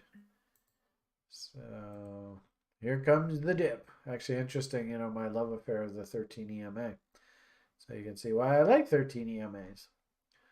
That's also a fractal top, down a fractal top. So it looks like it's a bit exhausted. Probably a revisit down into this area would be appropriate, I would think. So anyway, not much data there, so it's a little bit tough to do TA on that. The sound sewers. All right, I'm not sure I know what that means. Hey Brian, if you get a chance, could you have a look at AKT? Love the FA. Price action is boring. AKT. I think this is you're in Sjord's neck of the woods. He loves this AKT. I think this is Akash or something like that. You can clearly see where the buy level was, way down in here. I would have taken a little bit of balls to step in against these lows, but that definitely looks like your floor. So right down in here anywhere would have been a great buy. Probably if you can somehow train yourself to see, I don't know whether that's even legit or not. Let's see, what's that low? 1865, 1864, 1873, 70. Yeah. Candle body loads or trade location. Oh, that would have been like a total boss trade right down in there. But this did W out. And the W kind of confirmed it. We have this huge wick up here, but just on a clothesline basis. Looks like the W's were confirming in here. You had a nice pullback into moving average support, so that's not a terrible level right in there. And then, of course, higher highs and higher lows, and away it goes. Interesting. Look how we came up right up against that 4669 area. Look at that. It's just like almost, I think I even mentioned this in the daily brief. Shocking how textbook this stuff is sometimes. If anything, this is a really good example where it will probably make you absolutely stinking rich. You just have to have a friendly crypto cycle. I will say this: if it's one thing about Stewart, is that he is very, very good at his fundamental analysis, and he can identify people of influence in this space and stories that he has thinks they have legs. So if Stewart is interested in this from a fundamental perspective, you have very good company. Technically speaking, interesting. This does look like a big fat weekly W now. So probably the weekly chart. Yeah, you've got the moving average cross. There is the big honking W's. As you can see, I think that is your buy level. So in a weird sort of way, we are actually at that buy level now. So I wouldn't have a problem. Also, too, if you probably drew a fib from here down to here, what do you think the odds are this is one of our shark setups? So it's interesting how you say, oh, it's kind of boring right now. If anything, that's music to my ears. So there is the original bottom. You had that stab right into Brian's BFF. I really wouldn't have a problem. Wyckoff check, Benkoff check, whatever you want to call it. 28.10, and the lows here 27.05, so that would have filled you there. Didn't quite get 78.6. I don't think there's a huge hurry here, and especially if the corn looks like it's rolling over, although it doesn't look like it's too bad right now. But if the corn is rolling over hard, then we're probably going to see this thing pull back as well. So perfect example of, can you just put yourself on an accumulation plan? You've got the weekly W, so that would justify one trade. You want to, if you were able, like that's 27, they worked it up to 62. Were you able to get that double off? If you did, then you have your stink bid to add your second car with that original capital, and you'd have two trades going. And if it gets filled anytime over the next, say, 3 or 4 weeks, maybe even the next 2 months. 2 months would be middle of it. Yeah, maybe 2.5 months. Sort of, I noticed that crypto usually is soft through May, June. And then once we get into the summer, it starts to firm up a bit. So, the way I would look at this is a buying opportunity, kind of like what we were talking about earlier, where 23 should be an accumulation year. If you can draw these kind of fibs and force yourself to come in against the bottom ends of ranges, I think you'll do well. Of course, remember our risk rule.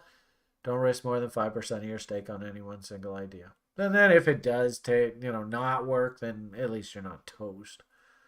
One thing that absolutely kills me is how people just throw risk management rules right out the window, including banks.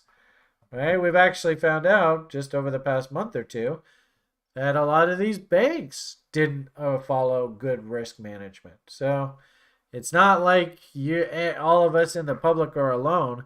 This is like the whole society. We're terrible risk managers. Everybody's a grasshopper now, and nobody is an ant. Just kind of weird, eh? Oh, look at Steam. I haven't talked about Steam in a while. Let's see what's going on here. Hey, look at that. Son of a bitch. I remember we used to have a guy on the site named Jamie. He was all excited about this. But look at that. That actually looks like a buy. Son of a bitch. So, as long as I keep seeing charts that look like this, it's awfully tough for me to think that crypto's about to break down. If anything, look at what happened the last time this thing W'd out. Holy shit. So look what's happening. I mean, it's happening right in front of our eyes here. Probably make note of that. Okay, so that was the A cache, and I think, like I said, number one, you've got good company with Fjord, and number two, you're down at the bottom end of the range. I have no problem whatsoever with you accumulating that thing. That's 1 + 1 = 3. All right. Next person says it's wild that the tokens with the best FA just don't do anything but dog coins pump. Yeah, well, but understand Dogcoin is he's Alan has a certain sort of almost like cult following. Uh and when you have those kind of cult followings, you just say boo. In fact, I think I even like loaded up Twitter and I just hit the refresh button and oh, did you see what popped up there? So in a weird sort of way, I think Alan actually is a really, really good how do we say this? He is really good at social engineering. He understands how to hit the humans' hot buttons. And that little Doge icon thing that you just saw there. I don't know how many users there are of Twitter, but that to me is he's social engineering that story. And that's the way this silly species goes. I mean, every time I bitch and complain about, the PMA and look out for your fellow man and do the right thing and all that kind of stuff, man, that just lands flat on its face. Look how many viewers there are of this show. I mean, you would have thought that all of the work that I do here, where I basically am just helping people, not asking anything from anybody, you would have thought there would be thousands of people watching this. No, what, 15 people? It makes no sense. But a guy who knows how to social engineer and knows how to circle jerk with the best of them, he's got millions and millions of blind followers. So go figure. It's a crazy world we live in. All right. Let's see. Moving on.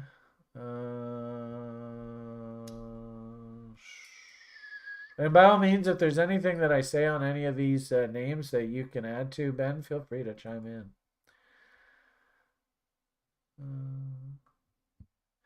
Link and EWT. I'm long actually both of these. These were names that Chico liked. That's probably not the right thing to look at though. Crypto. What did I do here? Well, we'll go over here. Actually, interesting that Link is on Binance. I wonder if Chico would tell people to buy Link on Binance. I don't think so. Chico, not the biggest fan of CZ. If anything, if CZ does go down in flames here, Chico will probably be doing, Tyler, I think his name is. He'll probably be doing dances in the streets of Brazil. I bought some. I said I was going to risk to these lows. It was interesting. Resolve was seriously tested, but we still haven't broken down here yet.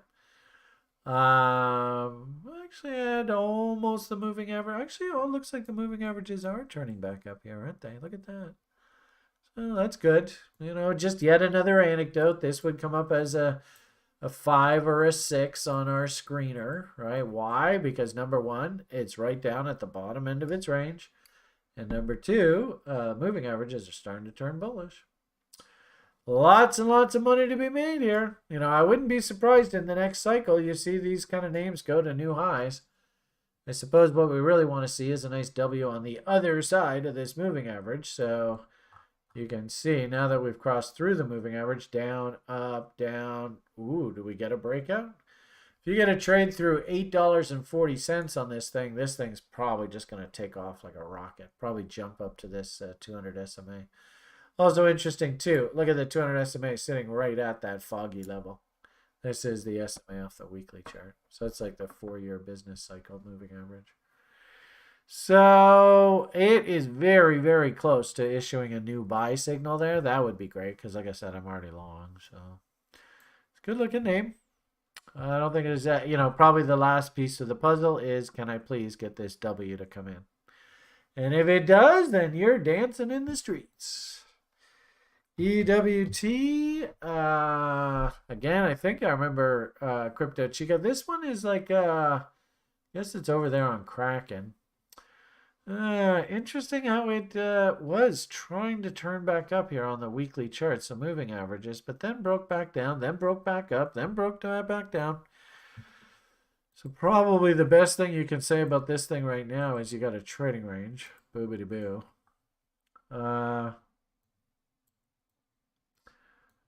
You can. Oh boy, look how high these highs are. I don't know whether you really even can take that kind of candle into consideration. But these wicks, probably a lot of trap bulls, especially in this wick in particular. Tons of trap bulls in there that would love to get released. So at $3, if this could hold and kind of like link, hold the recent lows and then turn back up and go through here, you got yourself big fat W. She's off to the races. But for the time being, almost seeing something like that, eh? And then that. So you can see lots and lots of traffic. Wicks and tails, candle body highs for trade location, trap bulls, sleeping on the couch. So rallies up into this area, $10, $11, $12. I think probably that's a profit. You better ring the register if you did buy down here. You want to wait for a nice little daily buy signal here to try and really time your purchase? Okay. There was a cute little double bottom that came in at 3 and change. They couldn't quite get a double out of that. So here we are right back down at those lows. If we could get some sort of sign of reversal. There's no buy signals here yet at all. So right now you're just, this is trying to catch a falling knife. You could very easily find this thing go A to B and C to D and clean out these recent lows, stop wash, all that. But all they're doing is they're just bringing it back down against the original bottom here. Could you set yourself up on a dollar cost averaging program? Are we at or near or below Brian's favorite fibs? Not quite, but we are definitely in reload zones. So I really wouldn't have a problem if you were like, Brian, I'm not going to try and outsmart this market. I like this name. I'm just going to start accumulating now that we are at or below reload zones. I don't have a problem with that at all. Perfectly fine. Here's the question ultimately is, why would you buy this? If I understand correctly, it's a proxy in the energy space. I suppose it's probably a play on ExxonMobil and all those kind of companies. I would imagine, I don't know, but maybe this might be a sort of new way that the energy space gets sort of on technology. But especially with the guys in the Middle East and all that, you saw what they recently did. You got to have them on board, or really an oil play isn't going to go anywhere. And of course, everybody here in the West, they hate oil right now. So it doesn't surprise me that this thing's weak. If anything, what you really want is you want like a George Bush Jr. to come back into power and all of those. And let's go and manufacture a war in the Middle East and get oil prices back north of $5 million a barrel, and then this thing probably starts really getting a lot of attention. Probably just the simple fact that it's in the energy space is one of the main reasons why it's underperforming. So if there is intrinsic value here, we're definitely at the bottom end of range. So if there is some sort of intrinsic value down here that you can identify, insiders are long from certain level. We used to do things in the stock market like shares for debt. I don't think you have anything like that in crypto. But, if you could figure out some way to identify value on this thing, starting an accumulation plan is not a terrible idea. And then, like I said, if you get any kind of pop, any kind of technical bounce, make damn sure to sell hives on doubles. Get those risk-free trades, and then just keep rinse and repeat. All right, so that is Link and EWT. We looked at ACash, ACA. How does that say? ACALA? ACALA.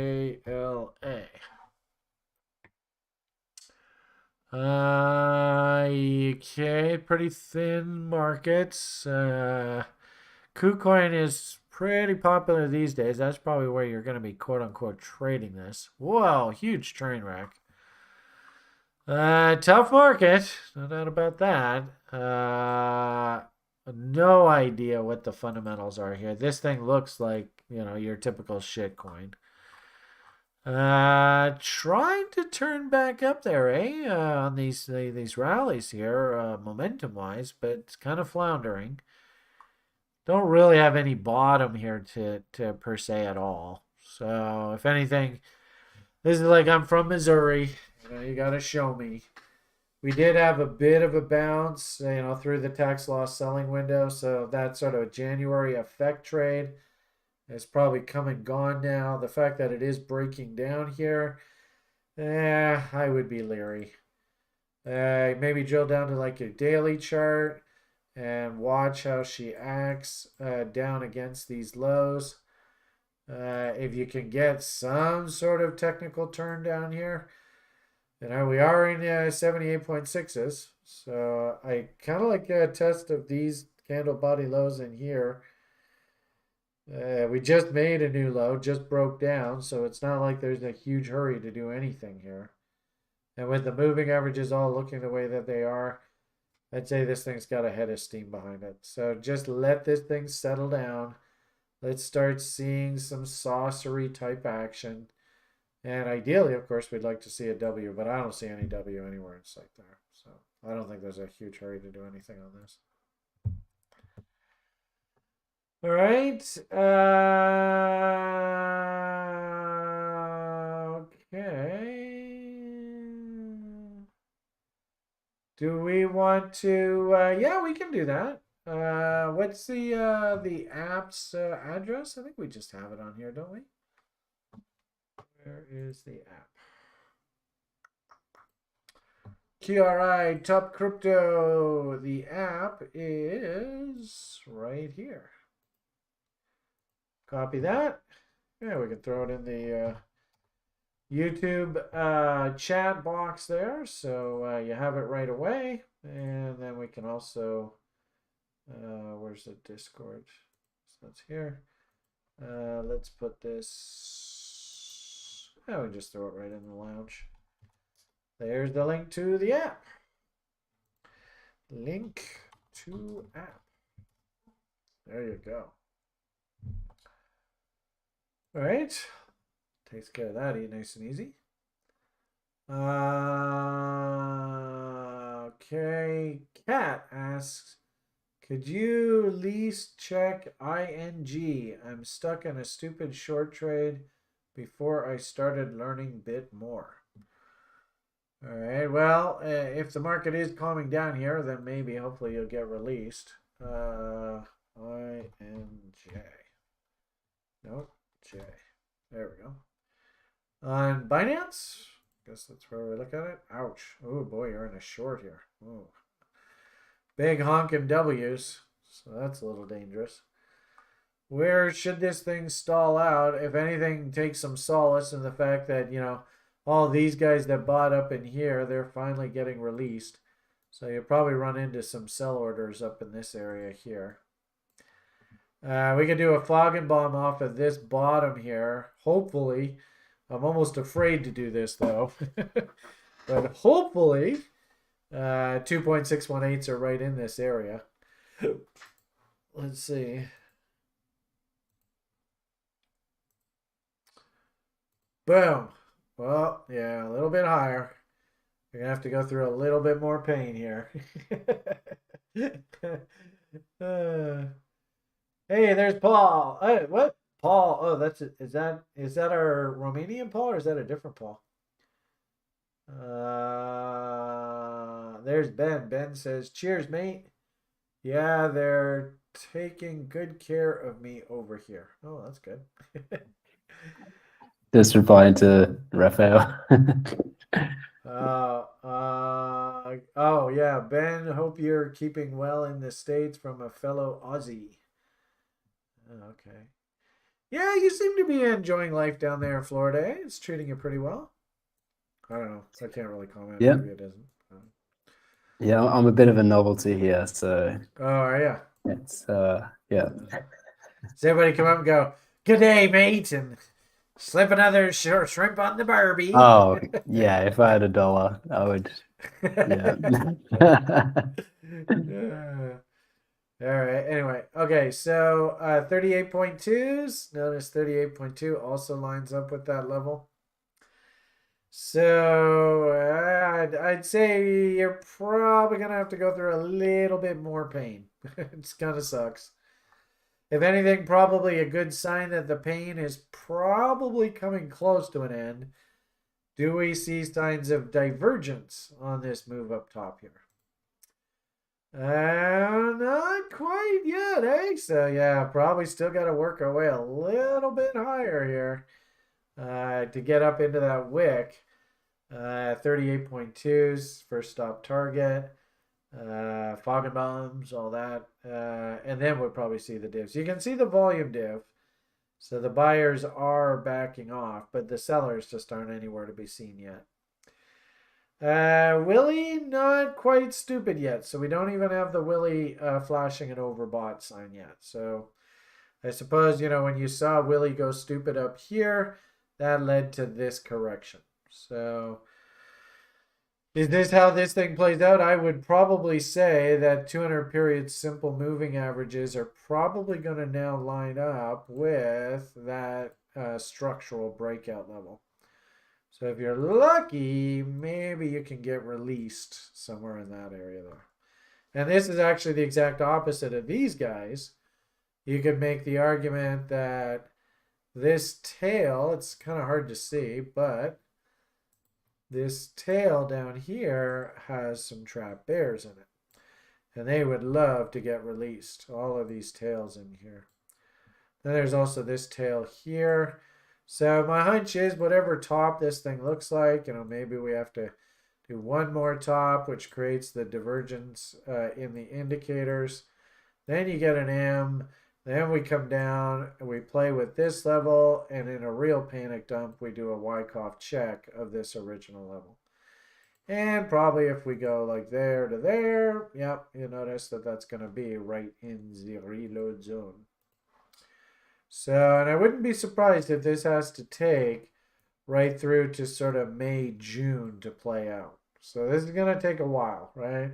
Just that top itself is probably going to take the entire month of April to play out. If you're really lucky, it just straight down. But my hunch is this is going to be a rolling top here. Sell in May and walk away. Maybe around Brian's birthday, check back in on the coinage shows and ask us to look at this again. So that's sort of what I'm thinking there. All right. Okay, there's no ACA. Where do we want to look at ACA? That's is that the pot stock or is that a crypto? When you look at this crypto, hey, look at that. That's an interesting looking chart. They just pulled a nice FU. It's a little bit concerning, the fact that they did take it to new lows and they actually closed it down here. So there is quite a bit of selling in this thing. Is there any kind of money to be made if this thing does have a dead cat bounce? Well, you tell me, right? I think that's pretty obvious. I probably think of this as like a saucer bottom. So at best, that's sort of like the left shoulder. That would be your head. So ironically enough, equal distance from here to here, we should see that replicated over here. So if we do something along those lines, just eyeballing it and then drag it down, there's your saucer bottom. Which would mean, and this would make perfect sense, because like I've said recently, I do like the idea that the market's going to be soft here through May, through June. But once we get on the other side of May, June, into the summer, probably going to enjoy a nice little sort of dead cat bounce rally in this space. Probably also, too, you can think of things like, this wick right here, a whole bunch of trap bulls all trapped in there, of course. And there's also this little one, that's 38.2s.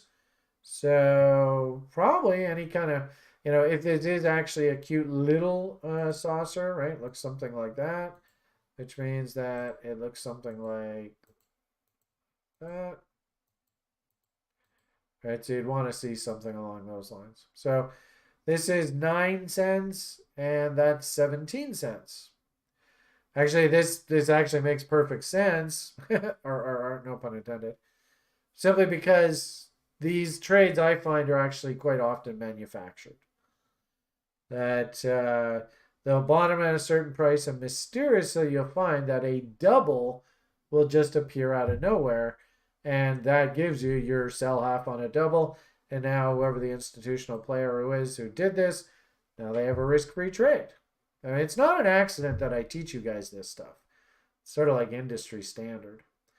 So if I was looking at this ACIA and I was thinking bottom, I'd be thinking along these lines. Having said that, because this did go to a new low, we should at any given point in time expect that this is your trend line now. And this thing could walk its way along this ugly trend line here. I'm also getting the impression that there's probably just a shit ton of coins out on this thing. So, you know, what's the fundamental driver? What's the reason why this thing's going to move? Have they reinvented the wheel? Are they a DEX? Is there some major corporation involved? You know, is it some sexy part of the internet that has a service that absolutely needs servicing? Kind of like Render with Sjord there. And I think Akash is also another very sort of niche market type fundamental story. What's the fundamental story here? I don't know what it is. I can't comment on that. All I can say is, you want to take a shot off of this range right here and risk to new lows? It's not a terrible idea. Do I actually have any outright buy signals here? No. I'd have to wait for a W to actually come in and then look for that Wyckoff check on the other side for me to say that, hey, this thing's actually got a buy program working, which I don't see it has. Moving averages are still all pointing down, so momentum is still pointing down. And on the weekly basis, my hunch is this is still pointing down. Yeah, so there is no higher trend here. The one good part about this, and this is exactly like what I told everybody on the video today on the site, at least you guys are coming in and looking at the bottom of the market. You know, I'm not saying, oh God, you buying this asset up here. At first, you know, expect a test of these lows. Quite often these lows don't hold, and we have to go through a washout down below. So we don't have to worry about that conversation right now. But has this thing actually turned back up yet? No. So you're still in that sort of just waiting for this thing to turn event. Another helpful tool, maybe draw a trend line off of these peaks. Now that this is actually confirmed, that's a valid trend line. And our rule is, please give me a W on the other side of this trend line. So you can see that hasn't happened yet either. Okay, my voice feels like it's just about to kick out here.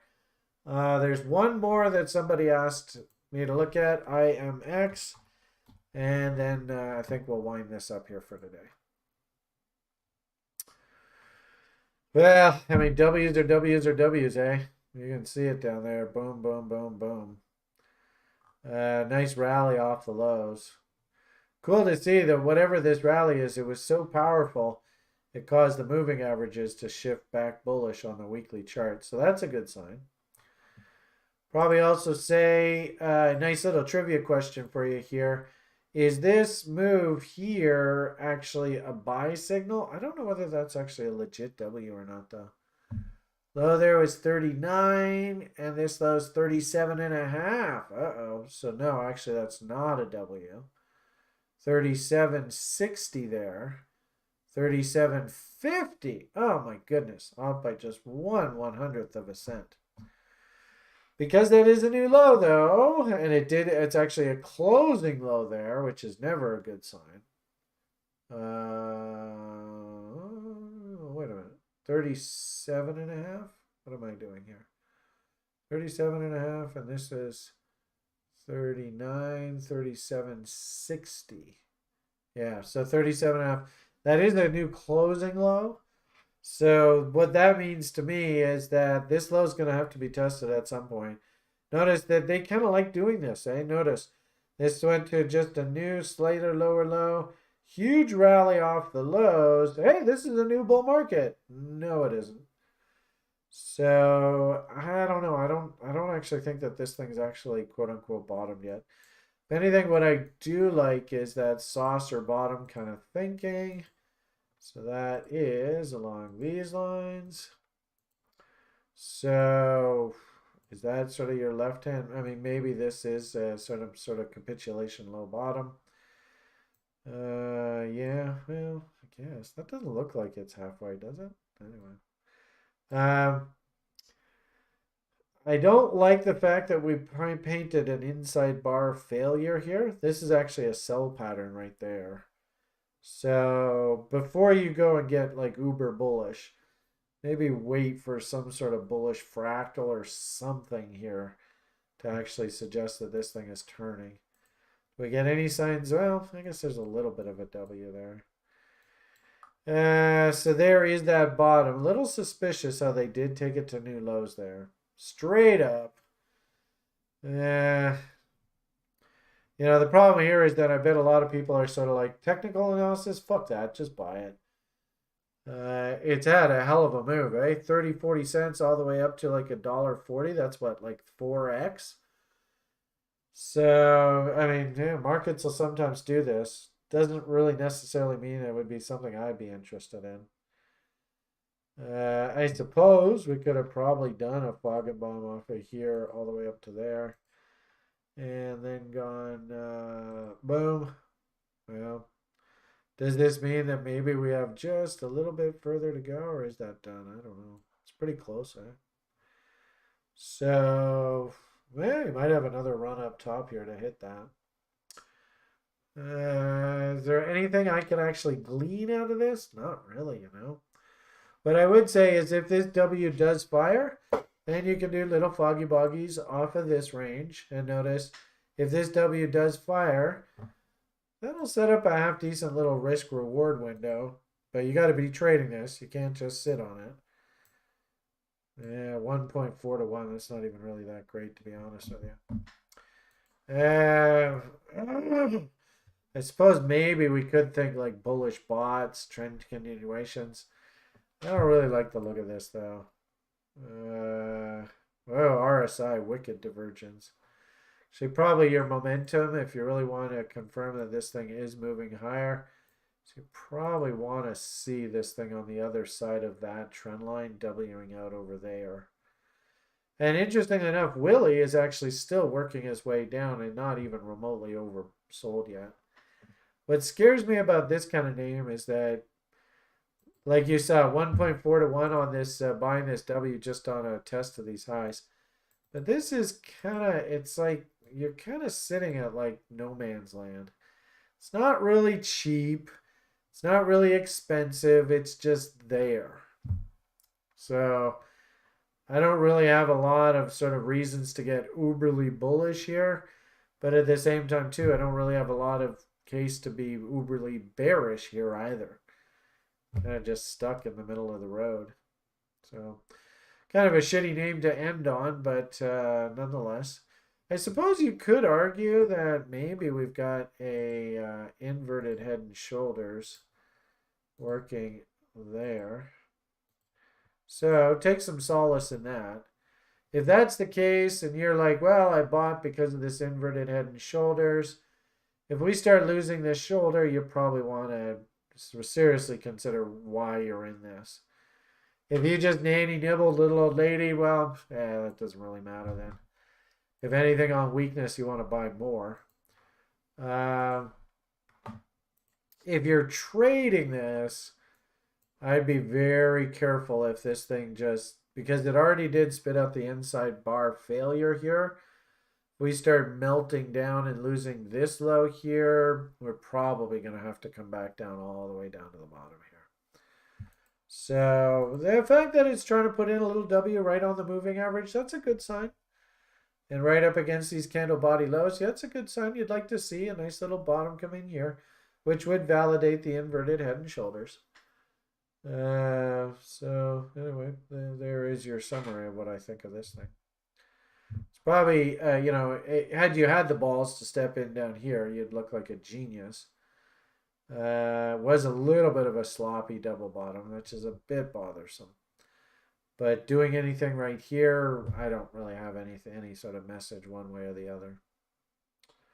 I will keep my fingers crossed, and just for your dreams tonight, if this thing can hold this consolidation here, then it's telling us it wants to get up into this sort of 2.25 area, which was just interesting enough. Remember I told you earlier about institutional fingerprints?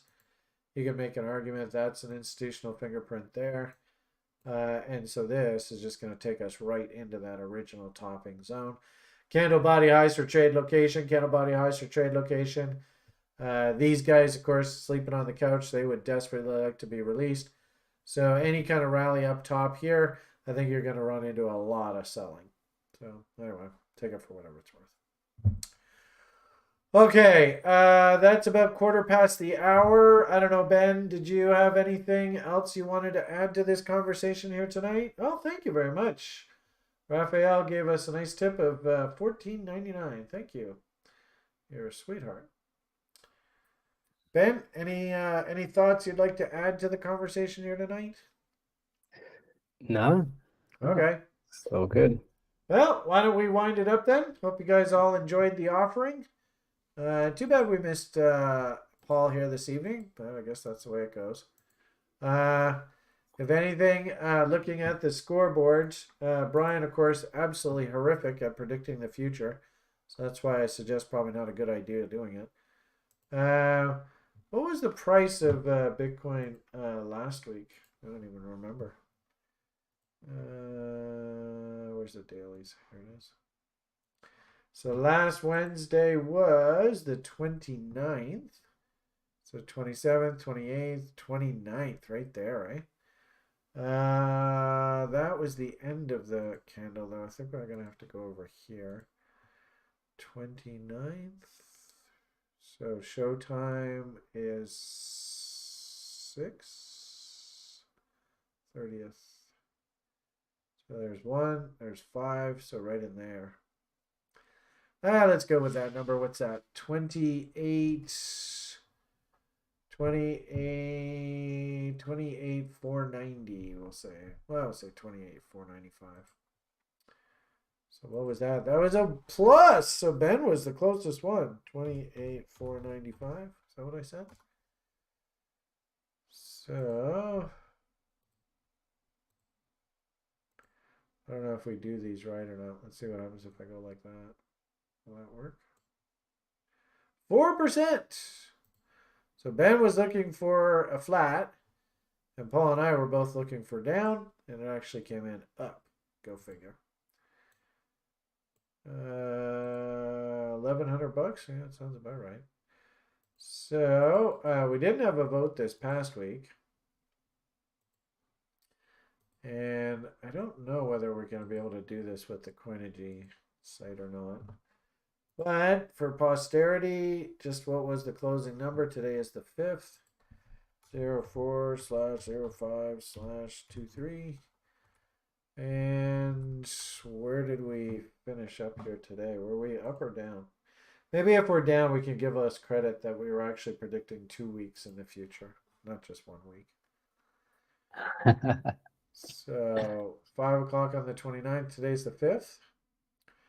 So the 5th, and there's 5 o'clock. So I guess we'll go with this, whatever the hell this open is. Looks like about 28. What does that say? 1? Yeah, I'll say 28,200, somewhere in that area. So 28,200. So there you go. You got your 0. So you were predicting just 2 weeks ahead. That's all. Yeah, that's all right. Yeah, we'll go with that. Right? Yeah. Okay, sounds good. So there you go. All right. I don't know whether we necessarily need to do a prediction here, but anyway, it's been an absolute joy working with you, Ben, over the past year or two while we've been doing this. Haven't heard too much from Derek. I hope he's okay. Do you ever hear from Derek? No, I have to reach out to him if he jumps on Discord. Yeah, yeah. I hope they make the reference or the move to Discord. Chris, I think I've seen Chris around the site a bit, so I hope he's doing okay. We actually had Sharktoshi on here one week. That was fun.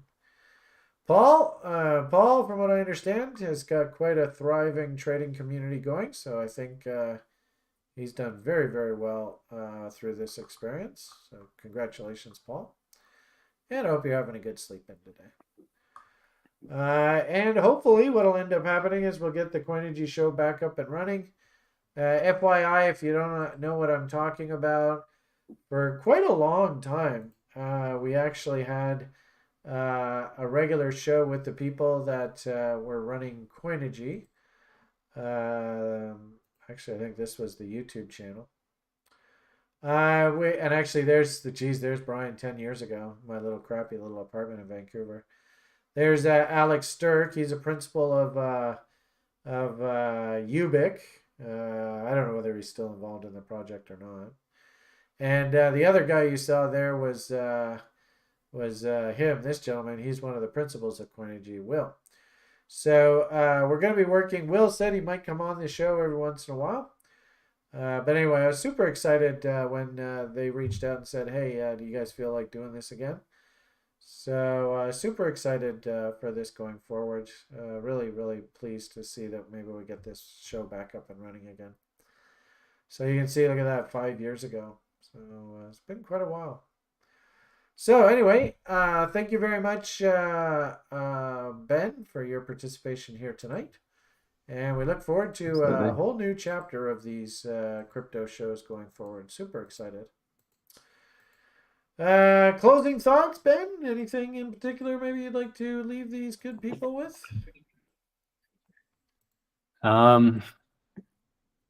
Well, as always, send some love and PMA for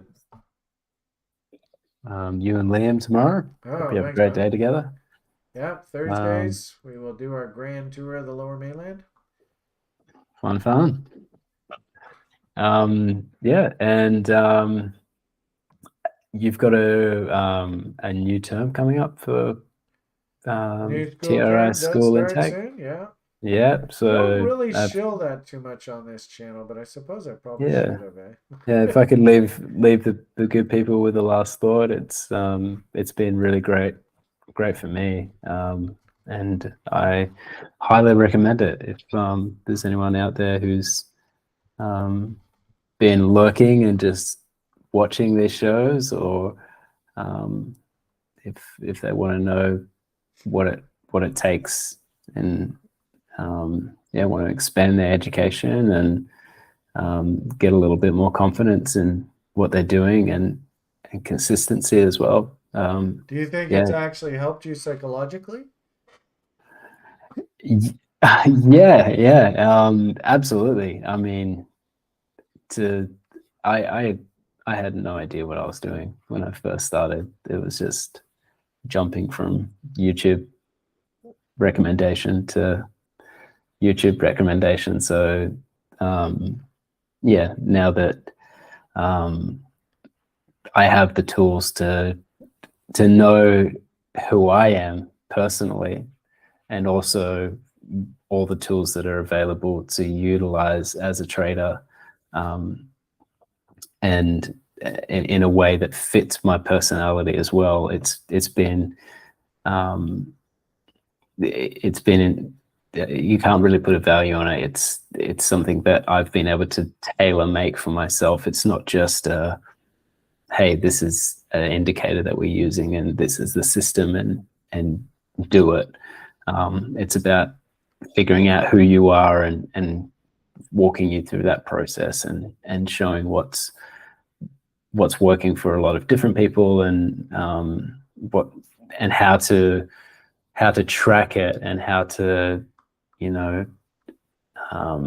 review it and implement something that ultimately you can take the stress out of what you're doing, and um, the one of the biggest things for as far as like mentally for me, I always thought that there was that to be successful in training, you have to be perfect.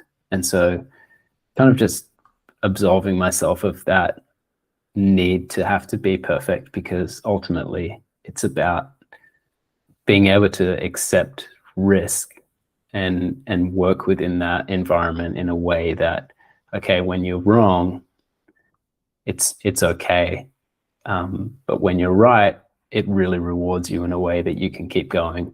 But like I said, when you're wrong, it's not to the extent that it wipes you out and you can't come back. And Yeah. yeah, that's been a really important part of my psychological development as well. But um, I think the thing is that for every person, it's different, and it's such an exhaustive program that I think it'll be valuable for anyone, no matter what stage they're at or what their past experience is.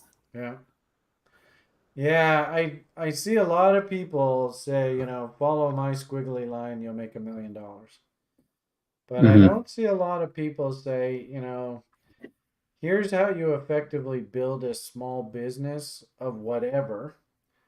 And these are the guidelines that you really should use when running your small business. And ideally, you want to stay in business. Hmm. Like you could be a hot dog vendor. Every once in a while, a hot dog comes out that, geez, I don't want to sell that hot dog. Throw that one in the garbage. You're going to make a bad hot dog. But on balance, you got to be able to come back and just keep selling your hot dogs. And obviously, with a big smile on your face, rinse and repeat. Just keep doing the same thing over and over and over and over. So, Hmm. yeah. So that was a beautiful endorsement. Thank you, sir. I really appreciate that. Everybody at TRI appreciates that. Cool. And It's I'd been also, my pleasure. yeah. And actually, I guess you are now going to, predicate on you passing the exam, of course. You are Yep. going to be officially a TRI alumni. Ooh. You get to move into the hollowed halls. Maybe we'll have a portrait of Ben along some dining room hallway or something. All right. Yeah. I'm gonna miss talking with you on a regular basis, but as I said, I wouldn't mind you guys popping in maybe like once a month or something like that, and doing like. And this week's special guest is Ben from Ben Kovchek fame, something like that. So keep that in mind too. Sounds good. Awesome. All right. I think we'll probably leave it at that. So thank you very much, Ben. Of course, Paul, best wishes, and hopefully he can come on the show as well. Same sort of thing. Um, Slow and steady wins the race. And as I had there on the screen while Ben was chit chatting, you can come and learn about the program. You can see our next program starts in about a month. So you can come and learn about how we're going to set you up to succeed running your small business of trading. No obligation. And keep in mind, too, we do have a raffle every single term. So if you come and sign up, throw your name in down here, there's no obligation whatsoever. Hey, you might just win the seat in the school program. Ironically enough, actually, there was a gentleman who was on the. No, actually, that's not true. Uh, but uh, well, David O. He won the first raffle seat in the very first school program that we did, and he's now the quarterback of one of our veteran trading rooms. So it just goes to show that you might just come in here, and I might just change your life forever. And I can guarantee you, David does not look at the world the same way that he did when he did not know me. So, what do you think, Ben? If I change the way you look at the world? Yep. I see Fibonacci everywhere. In the cracks in the streets. Well, that's a Yeah. W. That's a bicycle. All right. Yeah, those two. All right, everybody. Have yourselves a great night. Thank you very much for watching. I really appreciate the donation there, Raphael. Slow and steady wins the race. I don't know. I think I want Ben to take us on out of here. The only thing for us to say to you good people tonight is. Bye for now.